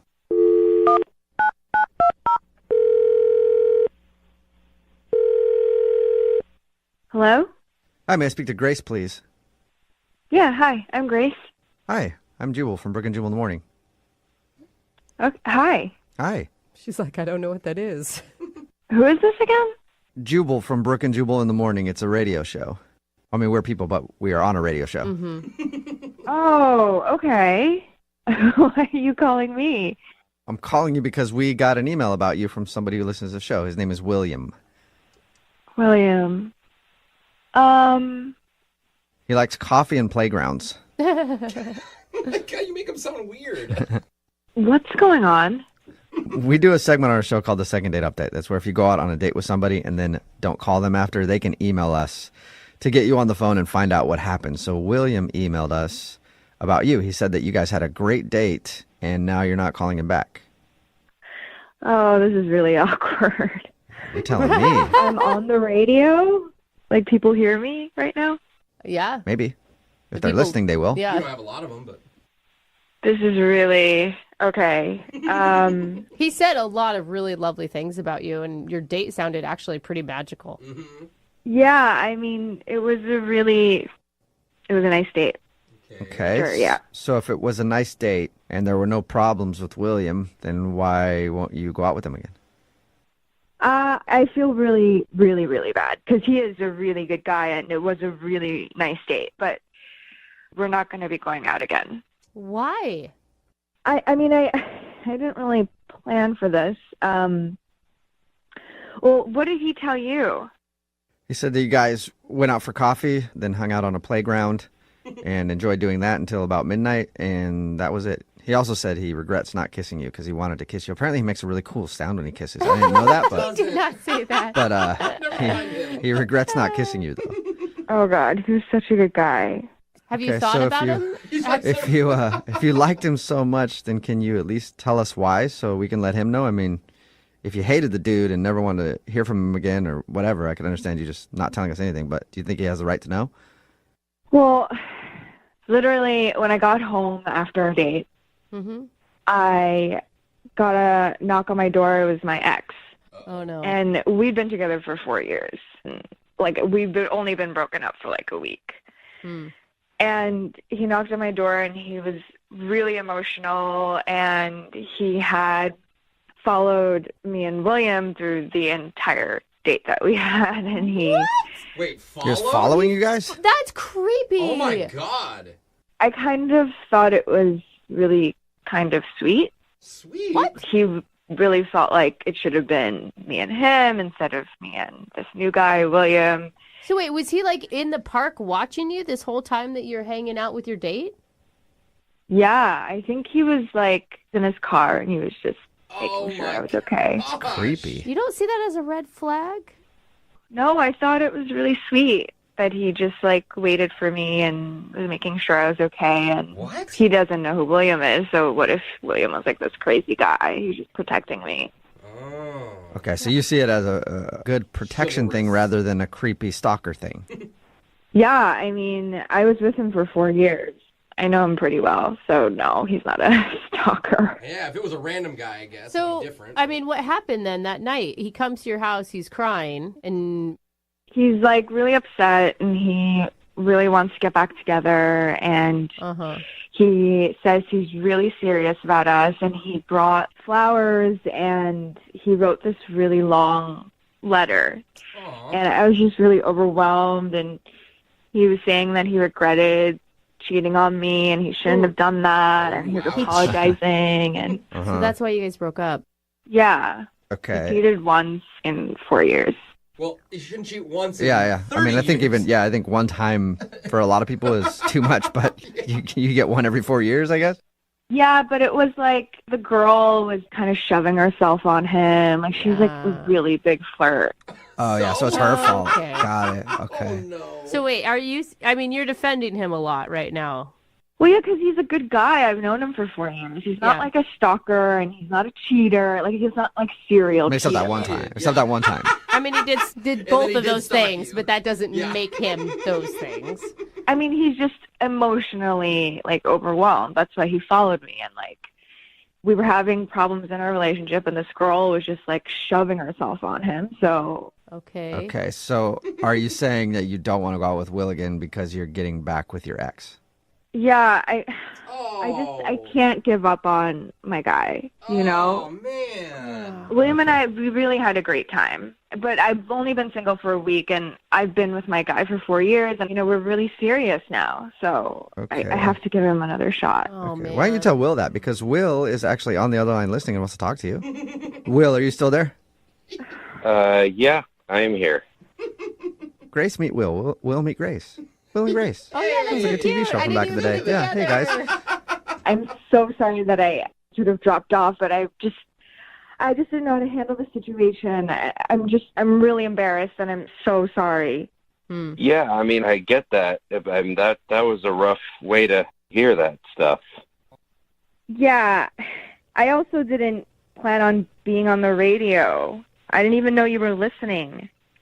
Yeah, but I texted you like a lot, and I called you and left messages, and like I didn't know what to do, and then like to find out that like that's what happened that night after you left, and like that's why I haven't heard back from you. Like I don't know, man. I know. I like, okay, honestly, like I haven't dated in 4 years, you know, and my girlfriends were like, yeah, it's okay to like not respond after one date. So I thought like that was like my response, not responding. You could have asked your boyfriend because he's been on a date in these 4 years. I mean, yeah, like what is the deal with this guy? Like honestly, he cheats on you. Like it sounded like it was a bad point in your relationship, and like you felt good about breaking it off. Once. It was like barely anything. I just like really reacted impulsively. But just for the record, like if it was you and I, like I would never cheat on you. I mean, think of like it took this guy cheating on you and you breaking up with him for him to like open up to you the way that you and I did the very first time we met. Like, don't you feel like we had like something like really special that is like not like this other guy? Whew, way to fight for it, Will. You know, I've been with him for 4 years, and he's a really good guy, and we definitely had like a connection, but we had more than a connection. I mean, like 4 years. I mean, hold on. Did you tell him that we were going on a date? Like, is that how he knew where we were, or did he just like find out on his own? I mean, I guess I told him that we were going on a date, but it wasn't like a weird thing. Like I just was telling him what I was doing that day. I mean, listen, you were so nice. You really are a good guy, you know? And in any other universe, we would definitely be trying something, but like right now, it's just not going to work. Grace, are you saying you want to go on a second date with William? Because if you do, we'll pay for it. Would you like to go on a second date with William? I don't think we'll pay for it. Hold on. Before you answer that, Grace, just listen to me for a second. Like, think about what you're comparing here. Like, you're looking at a guy who, even after 4 years with you, cheated on you. He only got back together with you because of like this desperate attempt in the middle of the night to like come to your apartment after you're coming home from a date with another person. Right. Or you've got like this guy who like you had this really real connection with. You have a chance to like start over with something good instead of like going back to this old thing that you saw didn't work. And that, I mean, that's what you want to do? William, I'm so sorry. I really have to give this a shot because I really care about him. And again, like, you're so wonderful.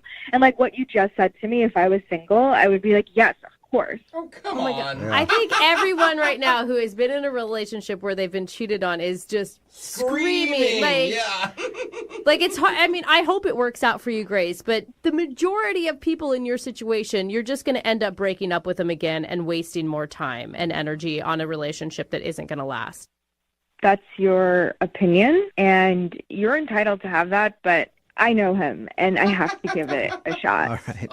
Okay. Well, sorry, I've been Will. there. I get it. Sorry, William. No second date. Maybe start cheating on women, and then maybe you'll get some more dates. Okay, Will? I might as well. Dude. Brooke and Jubal.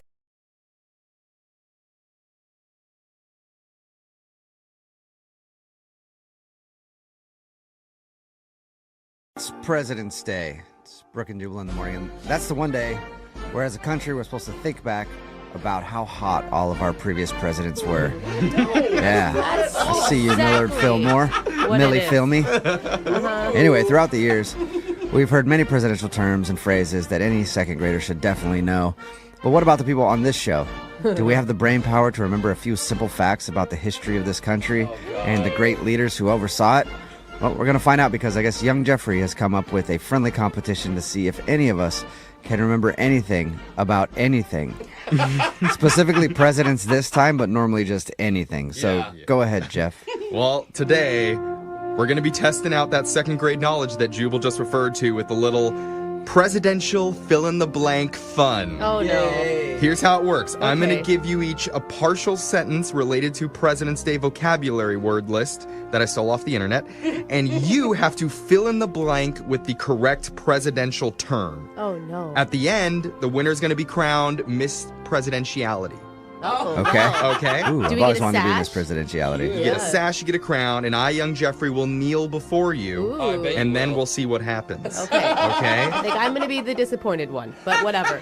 You never know, Brooke. But let's get started. Jubal, you're going to go first. Okay. Your first question, fill in the blank here.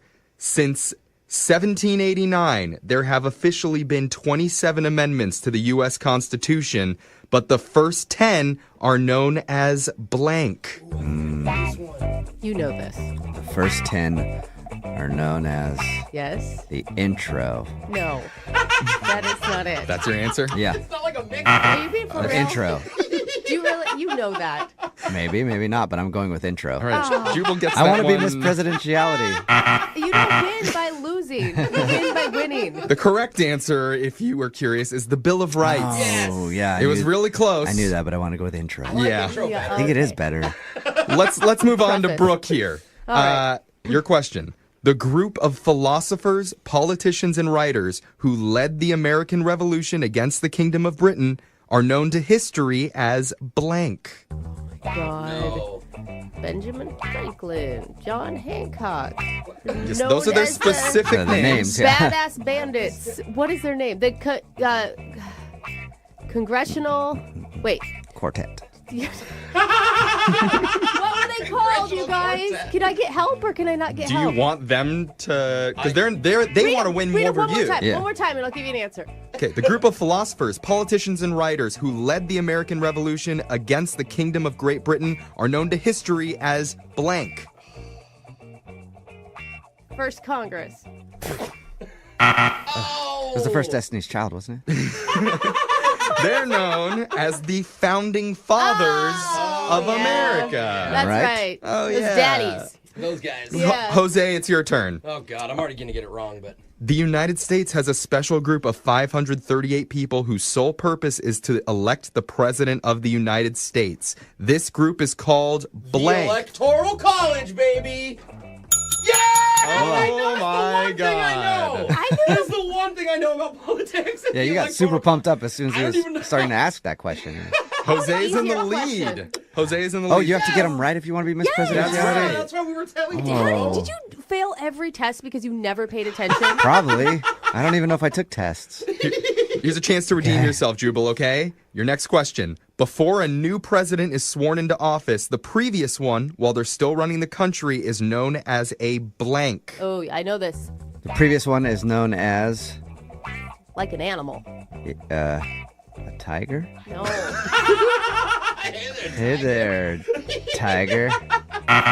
Yeah, I'll go tiger. No.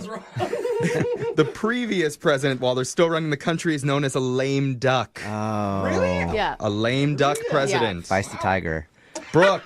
Give me one of their questions. I know all the other answers. Brooke, you definitely know this one. Okay. A political action committee that is heavily funded by wealthy corporations is known as a blank. A PAC. Super PAC. Hey, look at that. Political Action Committee. Wow. PAC. That's fancy. Yeah. All right.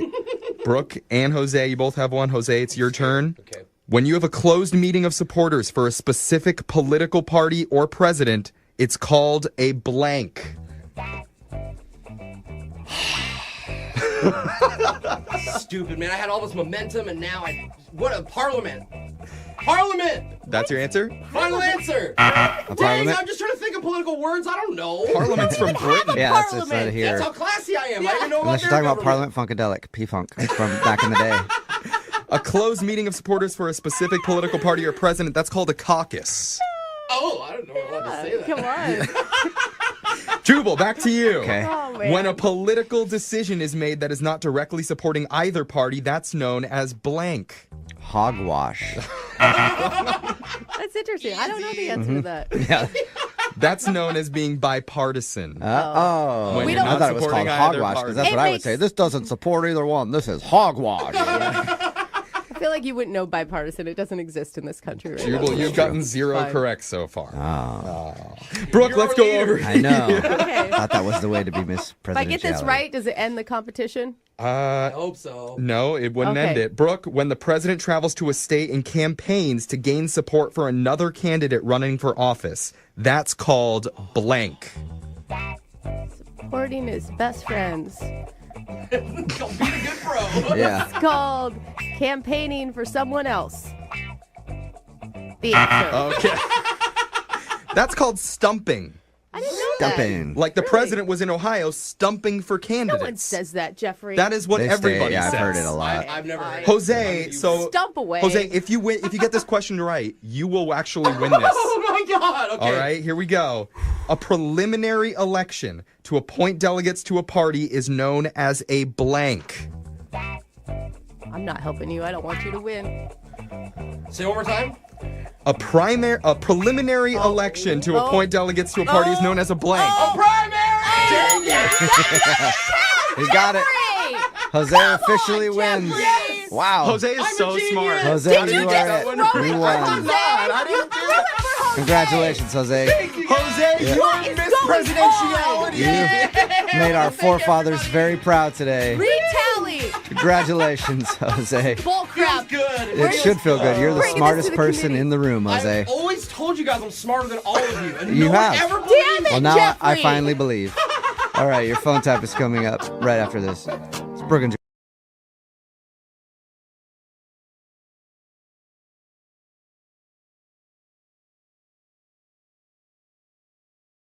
Women love an artist. As a matter of fact, that's why it's called the Mona Lisa. Not a lot of people know that because when Leonardo da Vinci painted it, all the ladies saw it and moaned. Little known art fact. Oh, and thank you for our art education this morning. sounds like we have a modern day Da Vinci on the phone with us. His name is Nathan. And I say that because Nathan apparently took the girl he wants to call today to a painting class. Oh, and fun. Nathan, did she moan? A little. What? Nice. Come on, Right. Nathan. Not Yeah. right off the top, all right? Listen, we got to work up to that kind of information. I mean, I'm a good artist. What can I say? Yeah. Yeah. Before you tell us about the date, first of all, what's her name? Her name is Madeline. Madeline. All right. And how did you meet Madeline? We met online. Okay. Cool. And what stood out about her? I gotta say, she just kind of had these eyes, these nurturing eyes that kind of resonated with me. And Okay. Good. I'm glad you described the eyes. I thought you were just going to leave it at she had these eyes. And I was like, whoa. You don't have very high standards, do you, Nathan? no, it did. It was just really her eyes, and they stuck out to me. Okay. Okay. I mean, is that how you opened with her, like with a compliment about her eyes? I did. I mean, And Good. it worked. Okay. Yeah. So, other than you hitting her up online about her eyes, obviously you guys went out. Otherwise, you wouldn't be on the phone for a second date. Tell us about your date. well, I don't know. I thought it was something that we could talk and be interactive, so we did an art class with like wine and yeah. And had you ever done one of those painting classes before? I had once before. Okay. Yeah, not as a date. Well, how'd it go as a date, other than just painting with your bros? I mean, I thought pretty well. Was there like a moment that sticks out about the date, whether that's good or bad? Yeah, she liked my work, and she nudged me, and she was like, "You're like a modern Bob Ross," and I was like, "All right, I'll take that." Yeah, because there is nothing sexier than Bob Ross. No, No, real. Those happy little clouds. They're very happy. Is that all you did then? Went painting? no. We went to go to my apartment to actually hang it up. Oh, that is a That's cool. smooth transition. Was that your idea or hers? Because that's a pretty slick line. You know, I said that I would like to hang it up, and she said, "Well, let's go hang it up at yours." She volunteered to come with me. Okay. Better. All Okay. right. And who held the nail? She did. Hey, All right. Nice you touched your nail, bro. Yeah. What happened back at the apartment? Was it on? I made her tea, just like very relaxed, chill, and it was all good. We hung up the piece of work, and Was that the only nailing that happened? I know, like, get to the juicy part. Regrettably, first date, I didn't want to go too far, gentlemen. Okay. But after we hung it up, it was kind of weird, frankly. She told me she had to go meet her maintenance guy at her apartment. What? Okay, that's Like a weird excuse to leave, unless she had an appointment and knew about it earlier. But you think she would have told you that? I don't know. I thought that was really weird because usually maintenance guys have keys to the building, and I don't know. I thought that was really weird. Was this like a Friday night? Was it late? It was Friday. It wasn't crazy late. It was like 10:30, 11. Well, 10:30 or 11, yeah, that is kind of late. I mean, maybe, but I don't know. We were having a good time. It just seemed out of the blue. So that was it. She left to go meet her maintenance guy. And did you get a kiss or a hug or anything like that? Yeah, I gave her a hug, and it didn't feel like, she didn't pull away or anything. It felt nice. That's good. And then she left. Why do I picture her using maintenance guy in quotes, like air quotes around it when she told you? Whoa, like she's running off to the next guy or something? I don't know. Or something else. Yeah. Something other than you. Wow. Anything other than you is what it sounds like. Have you talked to her since she left?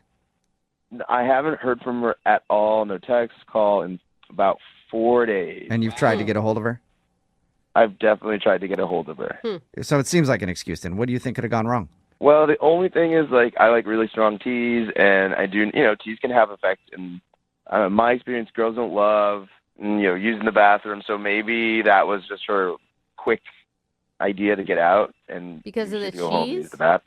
Well, I mean, there are some teas that do a number on your system. Oh, teas. And I couldn't tell if you were saying teas or cheese. Both can cause problems. Yeah, exactly. Yeah. So you're thinking maybe you gave her tea and it had a laxative effect and she's embarrassed now? Yes. Okay. All right, well. All right. We'll play a song and then come back and call her and see if that is the reason she's not calling you back, all right? All right, that'd be awesome. Okay, hang on. We'll get your second date right after this. Right in the middle of a second date, and if you're just joining us, Nathan is on the phone, and he wants to call a girl named Madeline. They went out to an art class together and actually went back to his place to hang up the art, and that ends up being all that happened. They literally hung up the art. She had some tea, and then she made probably one of the lamest excuses to get out of a date that we've heard in second date history. So congratulations, Nathan. You have now made the record books and getting blown off in the worst way possible. Wow. Yeah, I don't know if that's a good thing. Yeah, maybe not. She told Nathan she had to leave at like 10 or 11 o'clock on a Friday night because she had to let a maintenance guy into the building. Even she in her head was like, really? A maintenance guy? That's all I could think of? And now Nathan is not getting a call back. All right, Nathan, we're going to try to get her on the phone. Are you ready? I am ready. All right. Be prepared, Nathan, because I have a feeling you did something really wrong that you're very clueless about. All right, well, let's find out. Okay, all right, here we go. I'm going to dial her phone number right now.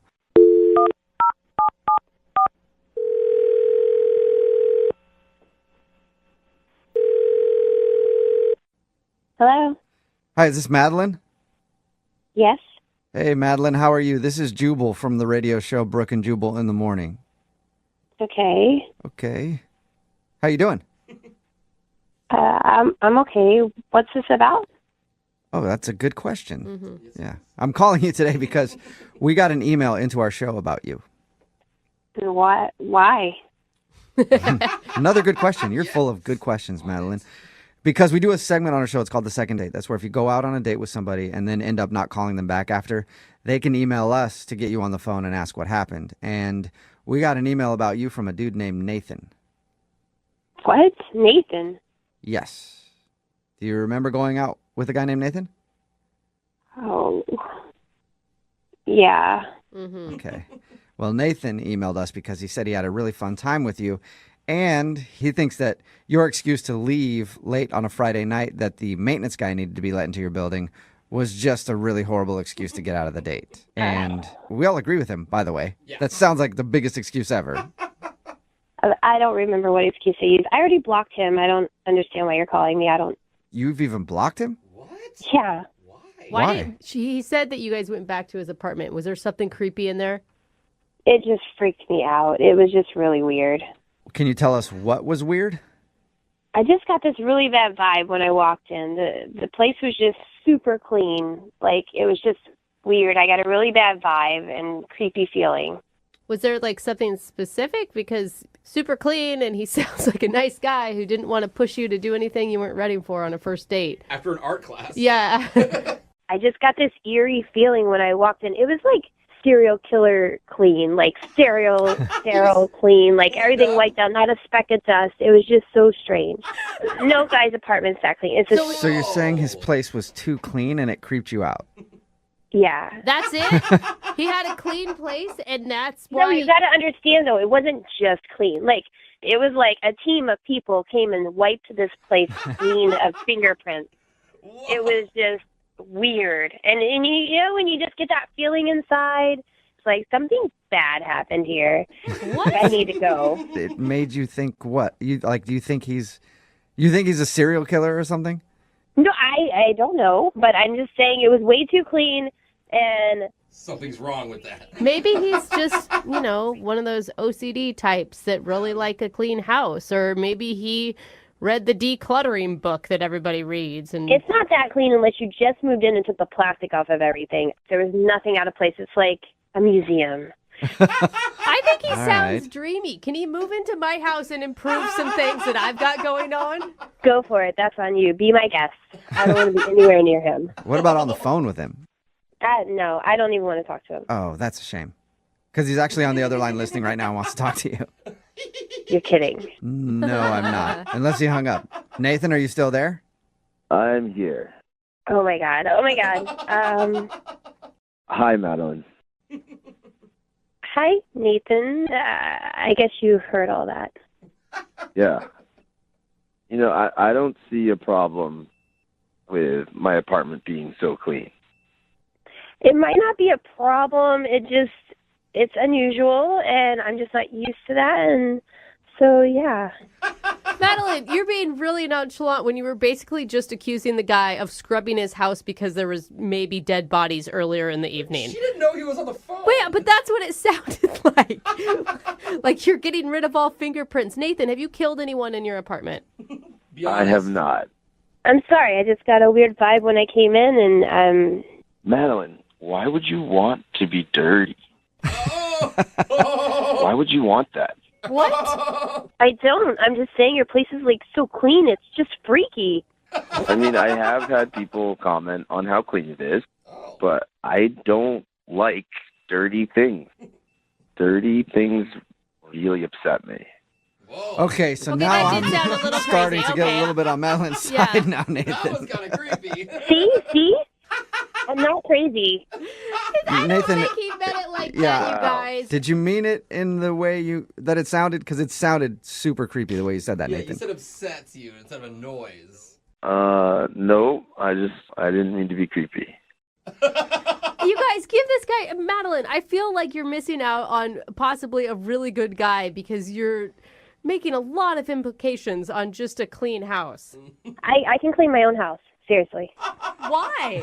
I mean, would you rather have a dirty boy? Because I've known dirty boys, and I refuse to be a dirty boy. Are you just messing with us now, Nathan? Nathan, are you like doing this on purpose? Doing what? Nothing. Nothing. Yeah, never mind. I mean, I've told you, if dirt is bad, it's the enemy. And if I see dirt, I will get rid of it. I like a clean apartment. Get rid of it? See, guys, what happens if I come in and my shoes are a little dirty or something like that? Like if we did. There will be no dirty shoes in my apartment. Oh, okay. Because I would ask you to take them off. I just don't like dirty things. Okay. But Nathan, what happens if we're eating and I drop something or spill something or make a mess? Then what? Then we'll clean it up right away. Okay. You're going to get angry at me? I do not get angry. I just clean the dirt. This is so strange. Yeah. Huh. Yeah, I mean, Nathan, you're obviously passionate about cleaning. Very. Madeline, listen, if you come over again, I will show you that we can make something dirty together, and then I will clean it up. Okay. Sounds like a great second. Yeah, it does. On that note, I'm just going to ask you, Madeline, would you like to go out with Nathan on a second date? We will pay for it, even if it's cleaning supplies. As tempting as that is, I'm okay to not go. Yeah, You I sure? feel like trusting your gut may not be a bad choice for you. Well, Madeline, I'm really bummed that you'd rather date a dirty boy than me. You're making a mistake. Stop saying dirty boy.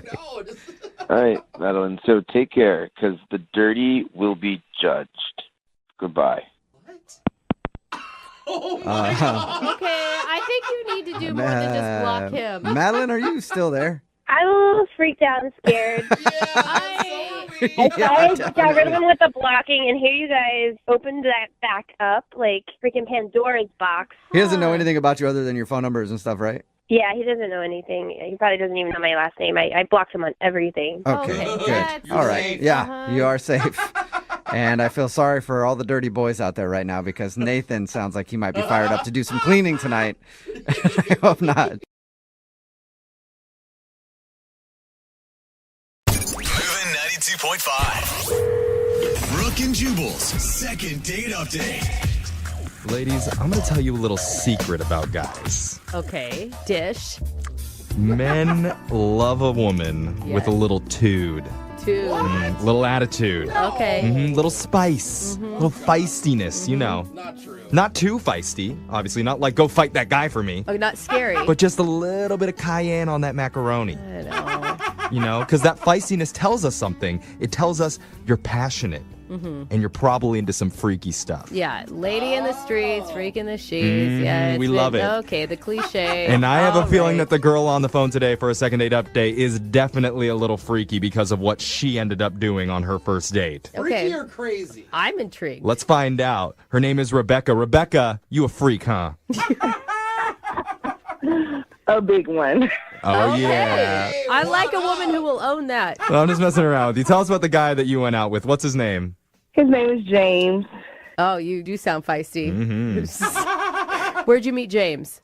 We met on this dating app. Okay. What'd you like about him? Well, in his picture, he looked pretty hot. I mean, he was muscular. He just looked like he could do some things. Okay. Freakalicious. All right. So what'd you and James do on your date? We went to this little diner. Okay. And I was there first. I kind of like to do that. Why? Because if I don't like what I see, I normally kind of just leave. Oh, shut up. You sneak out the back door. Wow. Well, I don't really have to sneak too much. I already have my shades and stuff on me, incognito. Oh, God. I see you in like a wig with one of those fake noses sitting at a bar counter, deciding whether or not to take it all off or just to stay low. Yes. So with James, you decided to stick around. Yes. So with James, I noticed him come in, and he looked a little different than his pictures. In a good way, or? Like he looked like a whole lot different, like maybe about 50 pounds bigger than his picture. But that was okay with you, apparently. That was absolutely not okay with me. Oh. I mean... Okay, so wait, what did you do? Initially, my first thought was run for the hills because he's such a liar. Why would I mean, don't lie. It's online dating. So, we're going to meet. I mean, I guess at some point you changed your mind and introduced yourself? I mean, yes. So at one point, like I said, I was thinking I'm out of here. Mm-hmm. Then I thought, you know what? I'm going to go back. I'm going to just let him know that this is horrible. You shouldn't do people this way. Oh, you're going to tell him off. That was my first thought. Then I looked next door, and there was this furniture place, and I'm like, let me go over here really quick. And I end up buying a pillow. What's going on? Hold on. You ditch the guy, you decide to go back, but in the middle you get distracted. Wait, so listen. This is important. Okay. You got to hear me out. So I went and bought the pillow, and I actually put it inside of my shirt because I wanted to go back to show him, like, hey, I'm not who I said I am either. So you put a pillow in your shirt to make it look like you're big or pregnant or something in the middle. All right, so you're getting even with him for not showing who he really was in his picture. Exactly. I want him to see what that looks like. Okay. Yeah, this is some freak stuff, I'm telling you. Yeah. So how did that work out?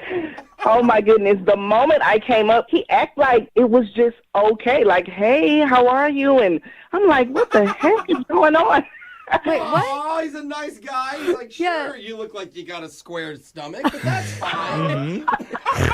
He looks comfortable. I mean, he ended up being so cool. I mean, so kind. He was compassionate. He was asking, are you okay? Do you need anything else? How about, can I get you another dessert? And I'm like, I'm going to eat that up now. Wow. So wait, and the whole time you're sitting there with a pillow in your shirt? This is crazy. He thought I was pregnant the whole time, and I just rolled with it the whole night because, you know, hey. I would be worried that he's like cool with going out with a pregnant chick all of a sudden. There's nothing wrong with going out with a pregnant chick. Did he ever address it? Did he ever say anything about it? No, he was just so kind. When are you due? What are you having? And I was like, oh, man. Wait, did you make stuff up? You were outright lying. Listen, I just couldn't tell him the truth. And the baby's name is Fred. Oh, my God. The Tempur-Pedic baby. Yeah. So wait, what do you want to do? I mean, he's not calling you back, right?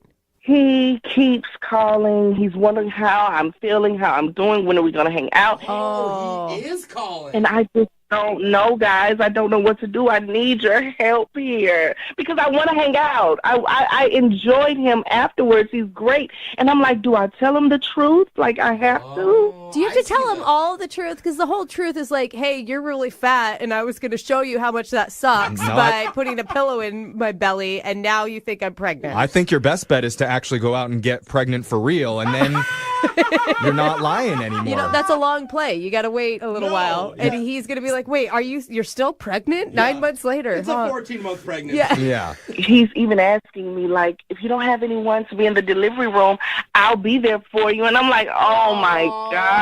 Okay, listen, you do not want to put a man who thinks a pillow is a pregnant belly in a delivery room. He's a little uneducated. I'm just letting you know. Well, he does sound like a nice guy. He does. He does. I really want to talk to him. I really do. Okay. All right. Well, we're going to find out if we can help you. We're going to play a song, come back, and get your second date update right after this, okay? Okay, thank you. All right, hold on. Moving 92.5.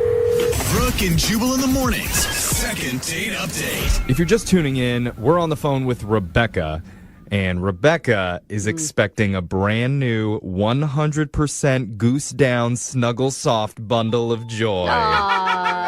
Queen size, I hear. No, she needs a second date update, but this one's a little bit different than what we normally do because normally we call people when someone's being completely ignored after a date. But Rebecca has been getting calls and texts from James. She's just not answering any of them because she feels bad about what she did. As she should. If you didn't know, she stuffed a pillow under her shirt and pretended to be pregnant during their date. And she only did that because when he showed up, he seemed a little heavier than his profile pictures. A lot heavier. But now Rebecca wants to make things right and get another date. Rebecca, how do you want to handle this exactly? Do you want me to tell him that you faked your pregnancy, or do you want to deliver that news? Deliver. I get it. That's dumb. I feel so guilty about doing that, you know? I mean, now just looking back at it, it was such a petty mistake. It was. And you do want a date, right? You're not just using this just to, I don't know, clear your conscience. Yes, I do. I mean, if this is going to go on, if this is a potential partner, then I don't want to go in lying. Okay, so you're going to tell him that it was not a real pregnancy. I don't have to do that for you, right? Right. Okay, good. Because I've already done way too many fake pregnancy announcements this week. I need a break personally. But let's call James for you, okay? You ready? I'm definitely going to do my best. Like, I'm so nervous. Yeah. You'll be okay. Yeah, just breathe. Yeah. Breathe through it, and we'll get through it together, okay? Here we go. We're going to call James. Okay. All right, here we go.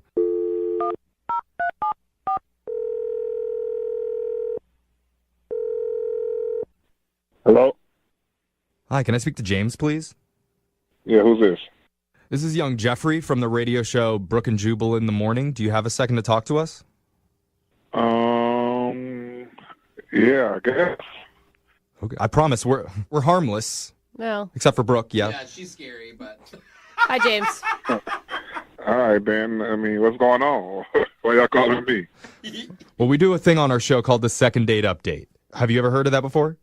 Yeah, I've heard of those before. Okay. Just in case, that's where if you go out on a date with someone and then get ghosted, we'll call that person for you and find out why. But your situation is a little bit different because you actually are calling this girl back. What? This is so weird.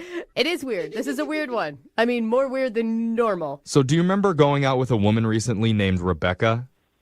Yeah, I know Rebecca. So she reached out to us and really wanted us to call you. That's crazy because I call her and she don't really, answer. Yeah, it would be confusing that she would call us instead of just calling you back. I could see where that gets weird. Here's the deal, James. Rebecca wanted to let you know that she delivered, and it's actually quads. What? No. And 2.5 of them are yours. Jeffrey, shut up. Oh, that can't be true. I didn't even hit. No, that is not true, James. James, did you like Rebecca a lot? Yeah, she was cool, man. She had a great vibe. She was a real genuine person. Yeah. She said a lot of really kind things about you, especially about how gracious you were about thinking about the pregnancy and things. Yeah. I definitely wasn't expecting that one. You don't swipe on somebody expecting them to be pregnant. Yeah. It's a little confusing. Did anything seem weird about the situation to you? I mean, outside of her being pregnant? Yeah, no. Did anything seem weird about that? Is that not weird enough? It could be weirder. Nah. She was a dope soul, so I enjoyed my time with her. Rebecca is a dope soul. Dude, that is actually a really awesome compliment. Yeah, we can tell already. You don't meet a lot of dope souls these days.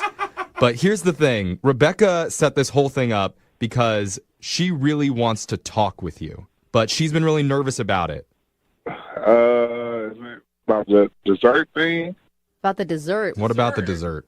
I felt bad after the date because I felt like I was trying to be over nice, I guess. And because she was pregnant, I'm like, well, maybe she wants 2 desserts, one for her and one for the baby. That's right. You are a good man, James. That is exactly what a pregnant woman wants. I like it, dude. That's why I tried to buy her 2 desserts, and maybe it might have put her off or something like that. No. I don't think that's it. But after this, no matter what happens, the whole show wants to go out with you and eat for sure because you sound awesome. I look pregnant. Buy me dessert. Let's do it. But here's the thing. Rebecca really does want to talk to you, but she's a little bit nervous about it. And she actually has been listening on the phone this whole time. What? And she has something she wants to tell you. You mean she's on the phone like right now? Mm-hmm. Hi, James. Hey, what's going on? Hi.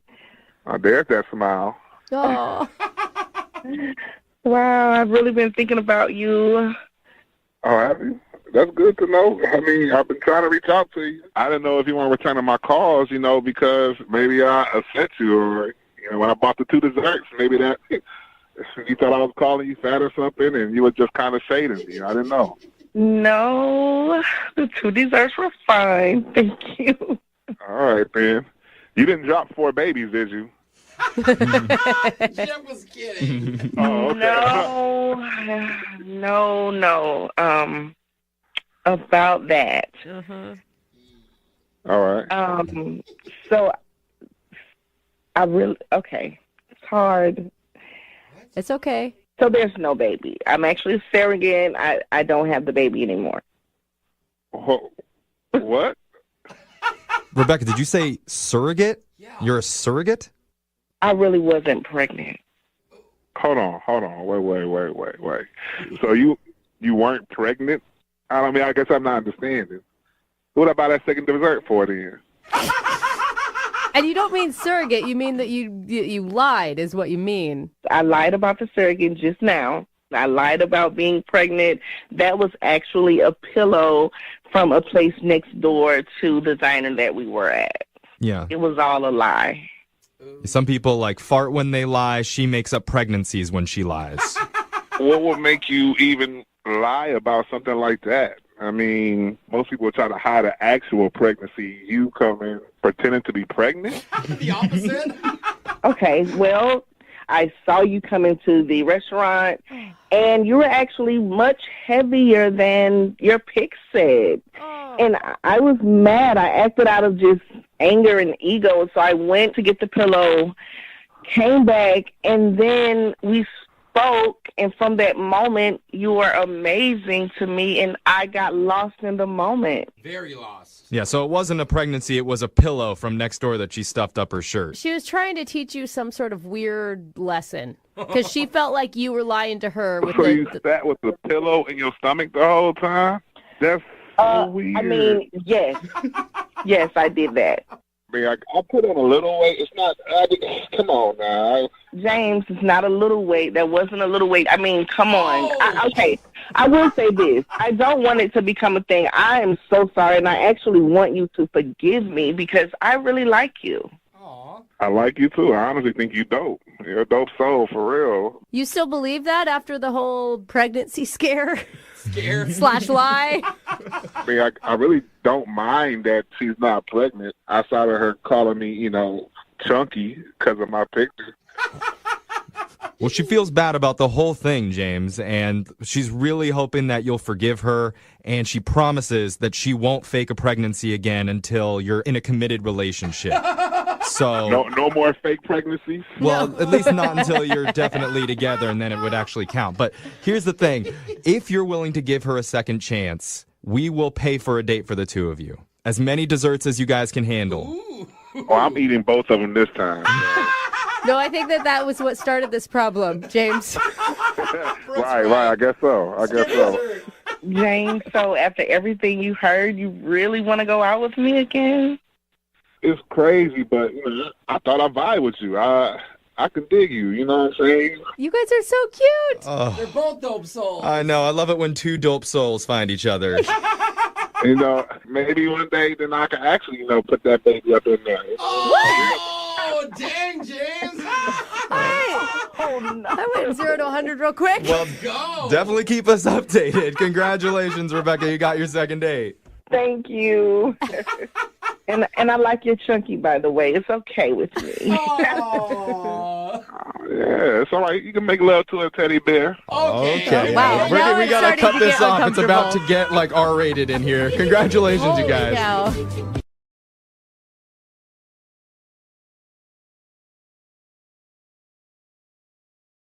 Need LASIK? Trust the experienced team at the LASIK Center at Evergreen Eye Center. No glasses, no contacts, no limits. What will you do? LASIK at evergreen.com. Moving 92.5. Brooke and Jubal's second date update. Today, a dude named Adam is on the phone for a second date update, and his email said it was one of the worst, but also one of the best dates of my life. Wow. How's that? So I'm really interested to hear what happened. Hey, Adam, what's up? How are you? Hey, guys. How's it going? I take it the good outweighs the bad since you're on the phone with us trying to get a second date update. Yeah, I don't know. It's like one of those dates that kind of like you didn't think would go too great, but then it just, you know. Didn't go great, but also went great. Yeah. We totally know what you're saying. No clue what you're talking about. Why don't you tell us? Okay. The girl you want to call today, what's her name? Marcy. Marcy. All right. And how did you meet Marcy? We met at a bakery. Well, that's kind of cute. Were you guys both buying bread at the same time and you reach for the same loaves and your hands touched?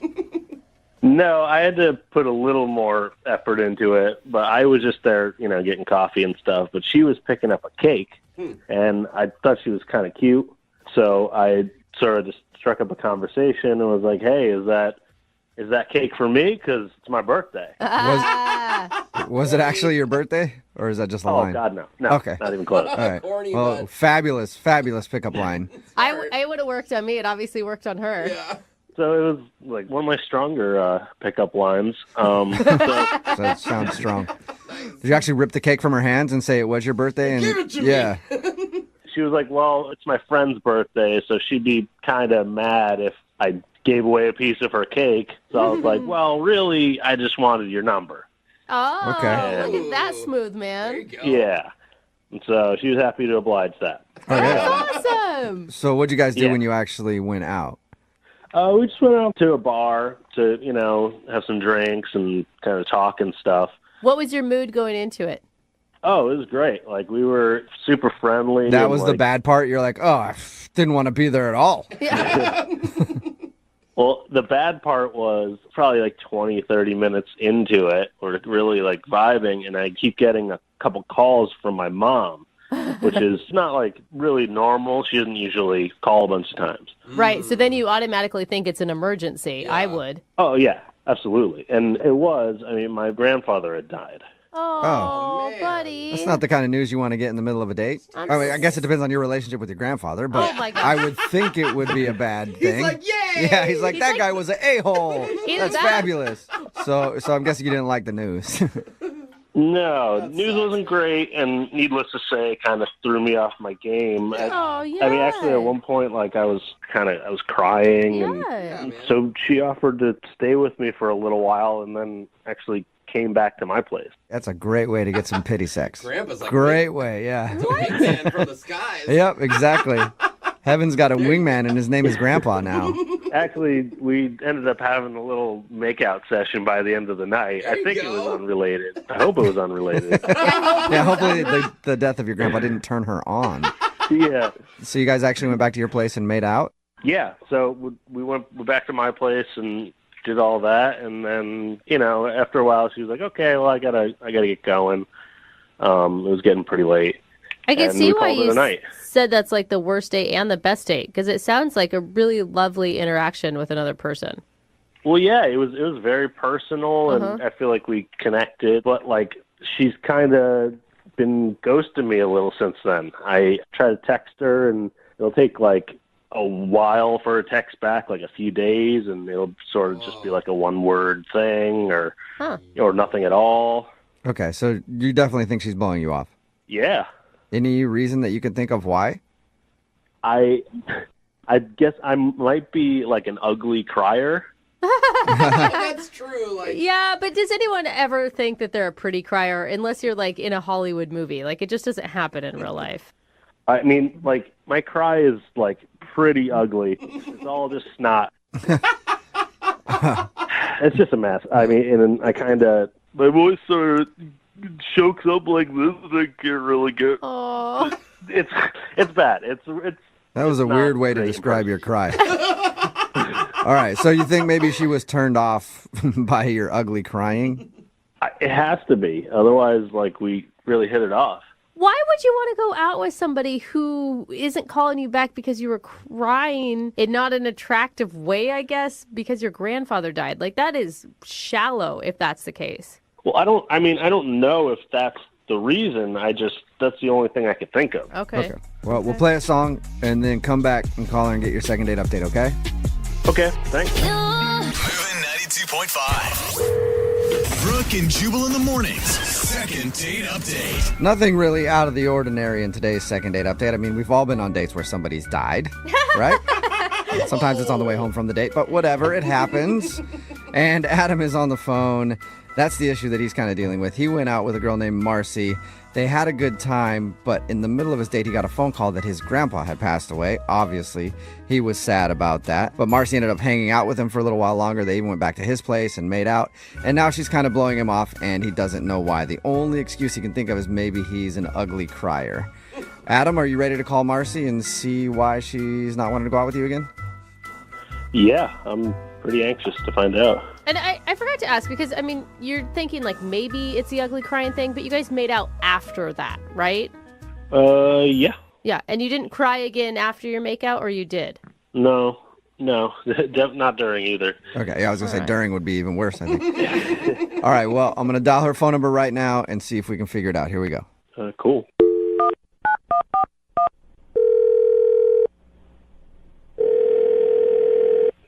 Hello, Hi, can I speak to Marcy, please?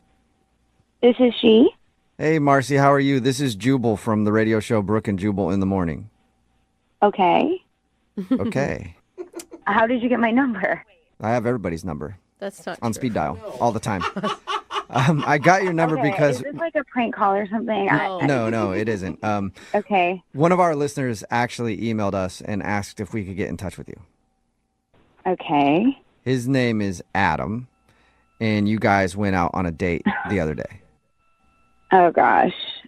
And we do a segment on our show that's called the Second Date Update. It's where if you go out on a date with somebody and then end up blowing them off after, they can email us to get you on the phone and ask why. So Adam emailed us, told us a little bit about your date, and also is confused why it seems like you don't want to go out with him again.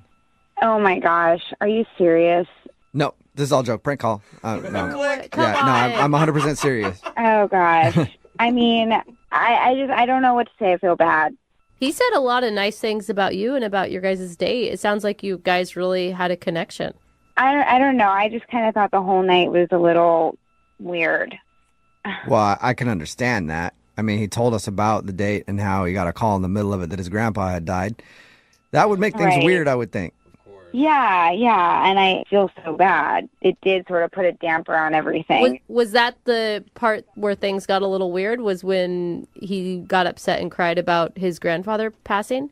No, it wasn't. I mean, I hate to say it, but I kind of knew pretty early on into the night that I just wasn't really feeling it with him. And I can't really explain it. Like, I don't think it was anything that he actually did or said. Or He said you guys made out. Like, I feel like he obviously did not interpret. I mean, I know I shouldn't have done that. I really shouldn't have done that. But Yeah, that was going to be my question. If you weren't feeling him, why make out with the dude? Well, because I was pretty much gearing up in my head how to tell him that, I'm not really feeling it. And I was literally like about to do it. And then he gets this call, and he gets a call from his mom, and I'm just sort of sitting there, and I can really see that she's telling him really bad news. He starts crying, find out that his grandfather passed away. And at that moment, I couldn't tell him that I wasn't into him. That would be a tough situation to be in, to be like, I'm going to tell this guy that I don't like him. Oh, now his grandpa just died. What do I was do? literally about to tell him because I'm not that type of girl. I really am not that type of girl to try to lead someone on. And I really knew from the get-go I just wasn't feeling it. I was going to tell him. He gets this call, and all of a sudden, then I was just sort of like, oh gosh, like I have to be nice. Well, yeah, have to be nice. Marcy, you do understand that being nice and then going back to somebody's place and making out with them are really two different things. I mean, I don't know your definition of nice, but I know, but like I didn't want to make his night any worse than what it was, so I just went with it, and I don't know. What didn't you like about him? I'm telling you, like I can't really explain it. I just wasn't feeling it. Yeah, I mean, we all go out with people where, for whatever reason, you just don't really like them. It's not that they're unattractive necessarily. They're just like, Yeah, I don't know. I think in the very beginning, it was just the conversation fell a little flat, and I didn't feel that spark. I didn't feel chemistry. Yeah. I mean, we get all that, but why make out with him? I can't even believe he told you about that. I mean, it's terrible of me, but it was sort of out of pity. A pity make out. So basically, when he leaned in to kiss me, I just didn't stop him. I would, like, it's easy to be judgy about that, but in the same vein, I feel like everyone in this room has made out with somebody that they weren't actually that into before. Oh, I've done it for years in some relationships. For sure. You're so wrong. Oh my God. I don't know, guys. Like, as much as I knew that I really shouldn't be doing this and that it's so out of character for me, and I was not trying to take advantage of him in any way, but at the same time, I just witnessed this guy that I hardly know get told that a very close family member of his passed away. I just didn't have it in me to not please him a little bit. I don't know. Wasn't there any moment, like there wasn't one moment where you were like, oh, maybe I was wrong. Maybe I could do this. Maybe I could be into him. No. Not at all. Okay. All I was right. looking for hope there, Marcy. Well, Marcy, I do want to let you know that Adam is actually on the other line listening and wants to talk to you. No. Are you serious? Yes. No. Yes, I am. Oh, my. What more can you guys do to me? Adam, are you there? Oh, gosh. Yeah. Oh, gosh. Hey, Marcy. Bummer. Hey. Oh, my gosh. So, I mean, that whole thing, was that a pity? I mean, I just didn't want to hurt your feelings. I don't know. You had already been hurt enough that night, and I just really felt so bad. As hard as it was for you, it was hard for me too, because I was stuck in this like rock and a hard place, you know. I mean, like we got pizza together after, like that was just out of pity. Like, is a pity pizza? Good name for a restaurant. I mean, man, I don't really know what more I can say. But I mean, did you give me like clear signs that you weren't interested? It seemed like you made out with me because of pity. I mean, pretty much. Yeah, I'm just being honest with you now. I feel like mean, that's worse. you called the radio It is station. worse. I don't know what more. It's worse. I just. I mean, you used a lot of tongue for a pity kiss, right? Oh gosh. Okay. Yeah, I mean, you know, Marcy, a pity kiss has a certain amount of tongue. Were you going overboard on the tongue with your pity kiss? Right. It was not a non-committal makeout session, you know?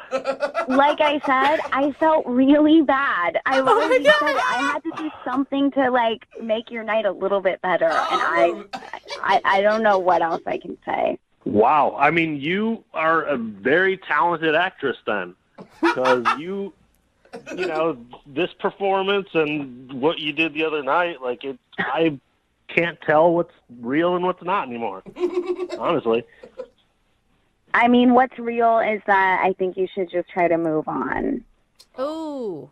Just because I did that, I don't think it means that I have to go out with him again. No, it doesn't. It was just A second one would be another pity. Yeah. And it's like 2 pity dates, basically. yeah, and now we've gotten in too deep. You know what I mean? It's I mean, I can't believe you would do that. If that happened to you and one of your relatives died, I would do the respectable thing and just walk away. Just get out of there. okay. Leave you alone. Yeah. Guys, like I don't really. This is getting to be too. I tried to be nice. I really did.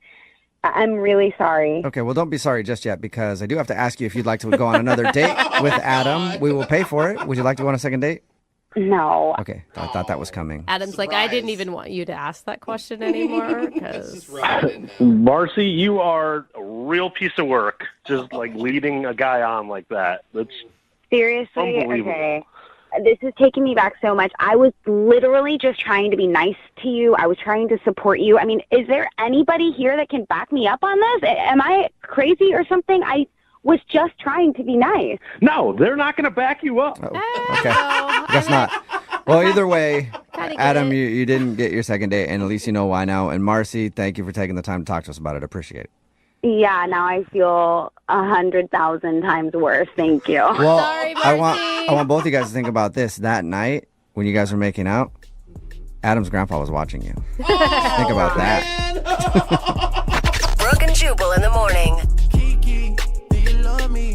Text in at 78592 said, I probably would have done the same thing. Brooke and Jubal in the morning, talking about today's second date update. If you missed it, this dude Adam wanted to call a girl named Marcy that he went out with. When they were out, he found out that his grandpa had actually died, and he was very upset. But she was there for him, and they went back to his place, and they even made out. But when we got her on the phone, she admitted that she was never really into Adam. She only stayed with him that night and made out with him out of pity. Yeah, a little pity makeout. Yeah, she was about ready to tell him that she wasn't into him. And then he went to go like, oh, well, then he got the call that his grandpa died, and then she was like, damn. It kind of blew everything. Yeah. I will say, I think the most important text that I agree with that we've gotten several is, he did sound exactly like Seth Rogen. Yeah, he did sound a little bit like thinking that. That's the most important piece that It you was took from bugging me. everything. I'm like, who does he sound like anyway? Sorry. Maybe it was Yeah, he Seth does. Rogen. Anyway, they are not going to go out again. If you want to do a second date update, just email the show, and we will call the person who didn't call you back. Young Jeffrey's Song of the Week is coming up in just a few minutes at 8:10. Move at 92.5.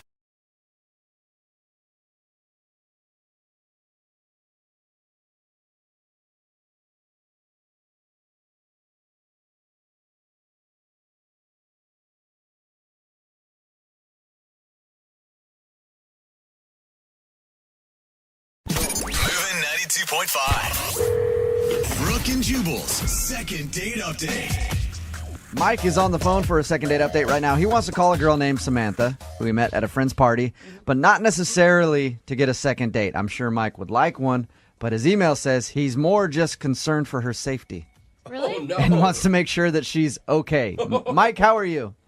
Hey, Jubal, I'm good. How are you? Good. Thank you for your email. Tell us a little bit about Samantha, the girl that you want to call today. Well, I met her at my friend's party, and like right away, there was just something about her. Like she was really cool, down to earth. We were like drinking, have a good time. So we like exchanged numbers, and it's like really hard for me to ask girls out. I don't know, it's just always kind of been hard for me. So I finally worked with the card to do it, and I got tickets to a show, and I asked her if she wanted to come. So that took Okay. a lot of courage. But you never made it to your show, did you? No, I took her to dinner first. We went to this Chinese place, and it's like another weird, I don't know why I picked that place. Like, I'm really terrible with chopsticks, but That is something to think about. she helped me with my chopsticks. And during dinner, she went to the bathroom, and when she came back, it was like 10 minutes later, and she was soaking wet. She was like really sweaty. Oh my gosh. And she said she ate something weird, and she was like hunched over, and she looked pretty terrible. Like, I was like, oh my God. So it was like food poisoning. Yeah, I guess some kind of food poisoning. I mean, I didn't get what she had, so There was no like allergic reaction where it looked like her throat was going to swell at any moment and her face was blowing up. no, it looked more like a stomach thing. It looked like Okay. she had eaten something bad, and like she was sweating. Like she looked like she had been poisoned. Okay, and you didn't look her in the eye and go, hey, tough it out, sit down, finish the date. We still have to go to a play later. I bought tickets to a show. I'm going to waste money now. You realize that? Sit down. You didn't do that? No. I thought she was like really sick, so I stopped the date and I offered to drive her to the doctor, but she just wound up taking a cab, and I told her I'd text her later to see if she was all right, and I did, and that was 4 days ago, and I haven't heard from her since.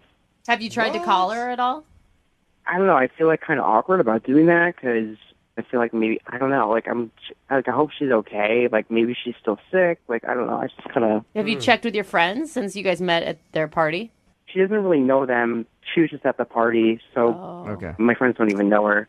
All right, so you just more want to find out if she's alive. Yeah, I mean, I wonder if I hope she's okay. Now, let me ask you this. What would be better if we call her and we can't get her on the phone because she's deathly ill still? Or we get her on the phone and she just didn't want to go out with you again, so she faked being sick. Oh. Well, like obviously, I hope she's not deathly ill, but that would suck if she's sweating me. Props to her if she can fake sweating. Yeah. Is there anything else, Mike, that you think could have happened on your date where she didn't like you? I mean, from the sounds of it, she just got sick and she might not be ready to call you back. I mean, maybe it was the chopstick thing. I don't know. Some girls are weird about that. That's usually somebody not getting a call back. I doubt it's the chopstick thing, Mike. All right, well, we'll play a song, come back, and hopefully we can get her on the phone and get your second date update, okay? All right. All right, man. Hang on. Moving 92.5. Brooke and Jubal in the mornings. Second date update. Hey, Mike? Yeah. I think you're good.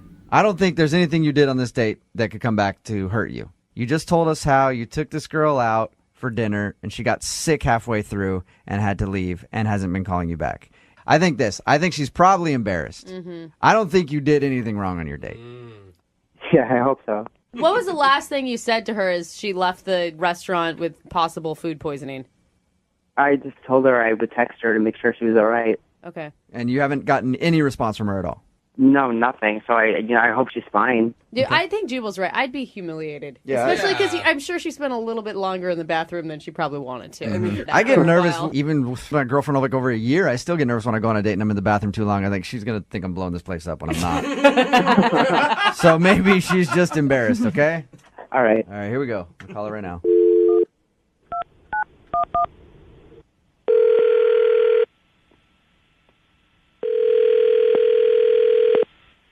Hello, Hi, can I speak to Samantha, please? this is Samantha. Hey, Samantha, how are you? This is Jubal from Brooke and Jubal in the morning. Hi. Hi. What's going on? Nothing. Do you listen to our show, Samantha? No, not usually. Oh, that's too bad. Because somebody actually sent us an email about you. Okay. You recently went out with one of our listeners. He enjoyed your date. I guarantee that you didn't enjoy the date very much. But you haven't been calling him back after he's texted you a few times, and he wants to know why. His name is Mike. Oh my God. And I remember Mike. he told us about your date and how you got sick halfway through dinner. Yeah. Why don't you tell us from your perspective how your date went? He's really nice. Mike is nice. That's not how your date went, though. Well, I got sick. I just had to go. So, How sick were you? I couldn't stay. Okay. Is that the reason you're not calling him back? I mean, why won't you get back to him? He says he's texted you even just to check and see if you're all right. He's actually more concerned for your health and everything else than even getting a second date at this point. Well, it was like we didn't even finish a first date. So Right. Why is he so concerned? Samantha, if I were to go out on a date with you, if you were that lucky, and you got sick halfway through and then weren't calling me back, I would be concerned about you. I'd be wondering if you were okay, and that's pretty much what Mike wants to know because he's been trying to get a hold of you, but you haven't been calling him back. You can tell Mike that I'm fine. Because I'm fine. you just sound so hesitant about this whole thing. Were you really legitimately sick? I mean, why does it matter? Yeah, why does it matter? Okay, we all know that oftentimes when a girl says she's fine, that's not true. So what's the truth, Samantha? Why don't you want to call Mike back? If I'm being completely honest, there was other stuff going on, so I had to deal with it. But you had There was other stuff going on. There's stuff happening that night that I needed to take care of, so I just needed to go. Okay, so did you make up the sick thing to get out of the date then? I mean, kind of. I know. Job well done. Because You did? The way he describes it, it was believable. You did? You made up being sick to get out of the date? Well, I had to I had to go, and I didn't. I mean, it was just a spur of the moment thing. It was an instinctual. I just need to go. I feel bad. Oh, I feel bad. Well, why couldn't you be honest about it? I mean, what was so secretive or embarrassing that you couldn't? It was personal, so I thought okay, I'll just spare him the details. I'm just gonna go. Samantha, I know this is a weird phone call to receive, and I appreciate you staying on the phone with us, but can you just tell us what it is? Because Mike wants to know. He's been going crazy trying to figure out what if he did something wrong on the date or if you were sick and if he could help you out in any way. What else was going on? This is a way bigger deal than it was supposed to be. Yeah. Okay. There's this other guy that I was really excited about going out with. And I actually got a text from him while we were in dinner, and I went to the bathroom to check it out, and it was literally he had 2 hours to hang out, and then he was leaving to go to Korea for a month right after that. And so that's the only time I could see him, and we had a thing going on, but I didn't know if I would see him again. Dude, that's low, Samantha. That sucks. So now you make me look like the complete villain. Well, come on, dude. You went into the bathroom and ditched the guy for somebody that you thought was better. That's why I didn't say anything. I wanted to say anything. It's awful. What do you think Mike would say if he heard that? It would suck. I mean, I think that's why I didn't want to say anything to him, because he's really nice and he's very sweet. I feel like it would really hurt his feelings. I feel like we should find out from Mike. Oh, God. Don't you, Samantha? No, I don't think we should. What if I told you it's too late and Mike is actually on the other line listening? Are you serious? Hi, Samantha. Oh my God. I'm sorry. I'm sorry if you heard all of that. I didn't want to hurt your feelings, so I was just Seriously? But I don't protecting understand. you. Why agree to go out with me at all if you already, how many boyfriends do you have? It's not like that at all. It's not. I mean, I don't do that. I don't. Well, but you did it. I don't, why, I don't, you did it to me. I was trying to protect you. See, this whole thing wasn't even supposed to happen. Yeah, but you're a liar. You put on a whole show for me. I mean, what am I supposed to do? Come back to the table and say, oh, shoot, I gotta go. I'm gonna go out with this other guy because he's leaving, and tell you the whole story, and then, sorry, bye. Would you like that?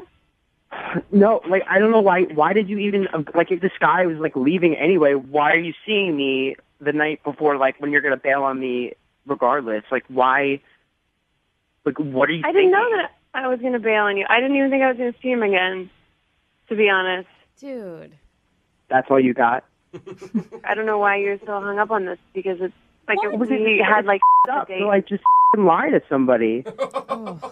Sometimes people say things to make things better when it's better in the end that you don't know the actual truth. How are you justifying this. If one of your girlfriends went through the same thing with a dude, you would have so many horrible names for that person. Like, yeah, it would be up, and like everybody would have a lot of great conversation to have over coffee the next But morning. you're not even sorry. I mean, what am I supposed to say at this point? I'm not sorry. I mean, I'm sorry if you're upset, Mike. I'm sorry if you're hurt. I didn't mean to, because that's why I did what I did. Like, I literally thought you were dying from food poisoning, but you were really just shacked up with some other guy doing God knows what, and, like, I'm worrying about you. Mike, we didn't even finish a whole date. We were there for, like, 45 minutes. 45 minutes of your life has impacted you so intensely that you have to, like, draw it out like this. I can't believe this. Hey, Samantha, are you still seeing that dude? The one that went to Korea? Are you guys like, I mean, I know he's gone, but are you guys still seeing each other? I don't know. We'll see what happens when he gets back. He does not care about you. If he was going to Korea and he knew it was the last night to hang out with you, he wouldn't have just called you that night. He would have planned something. Yeah. Like, the dude doesn't like you that much. That would be really up. Really? Well, since that dude's gone, Samantha, I would love to ask you if you'd go out with Mike one more time. Just give it another shot. Would you like to go out on a date with Mike? We'll pay for it. Yeah, I don't really want to go on a date with Samantha. Mike, I'm asking anymore. Samantha right now, Mike. Mike. Samantha, would you like to go out with Mike? No. No. Mike, you're not interested in going out with Samantha again, I take it? She's a liar. No. You're like a mind reader, Jubal. Yeah, I don't know how I figured that out. So are we good? Like, can I go? Because I need to, like, do my life and stuff. Yeah, Samantha, thank you for your time. Thank you for your honesty. Oh, my God. I appreciate it. Have a good one, okay? Bye. Oh. Dude, she's a There you piece go, of Mike. Work. Well, up. Yeah, well, I mean, you got your answer. I told you at the beginning of this, there's no way it could possibly go wrong for you. Proving once again my track record of being right. Not so good. Brooke and Jubal in the morning.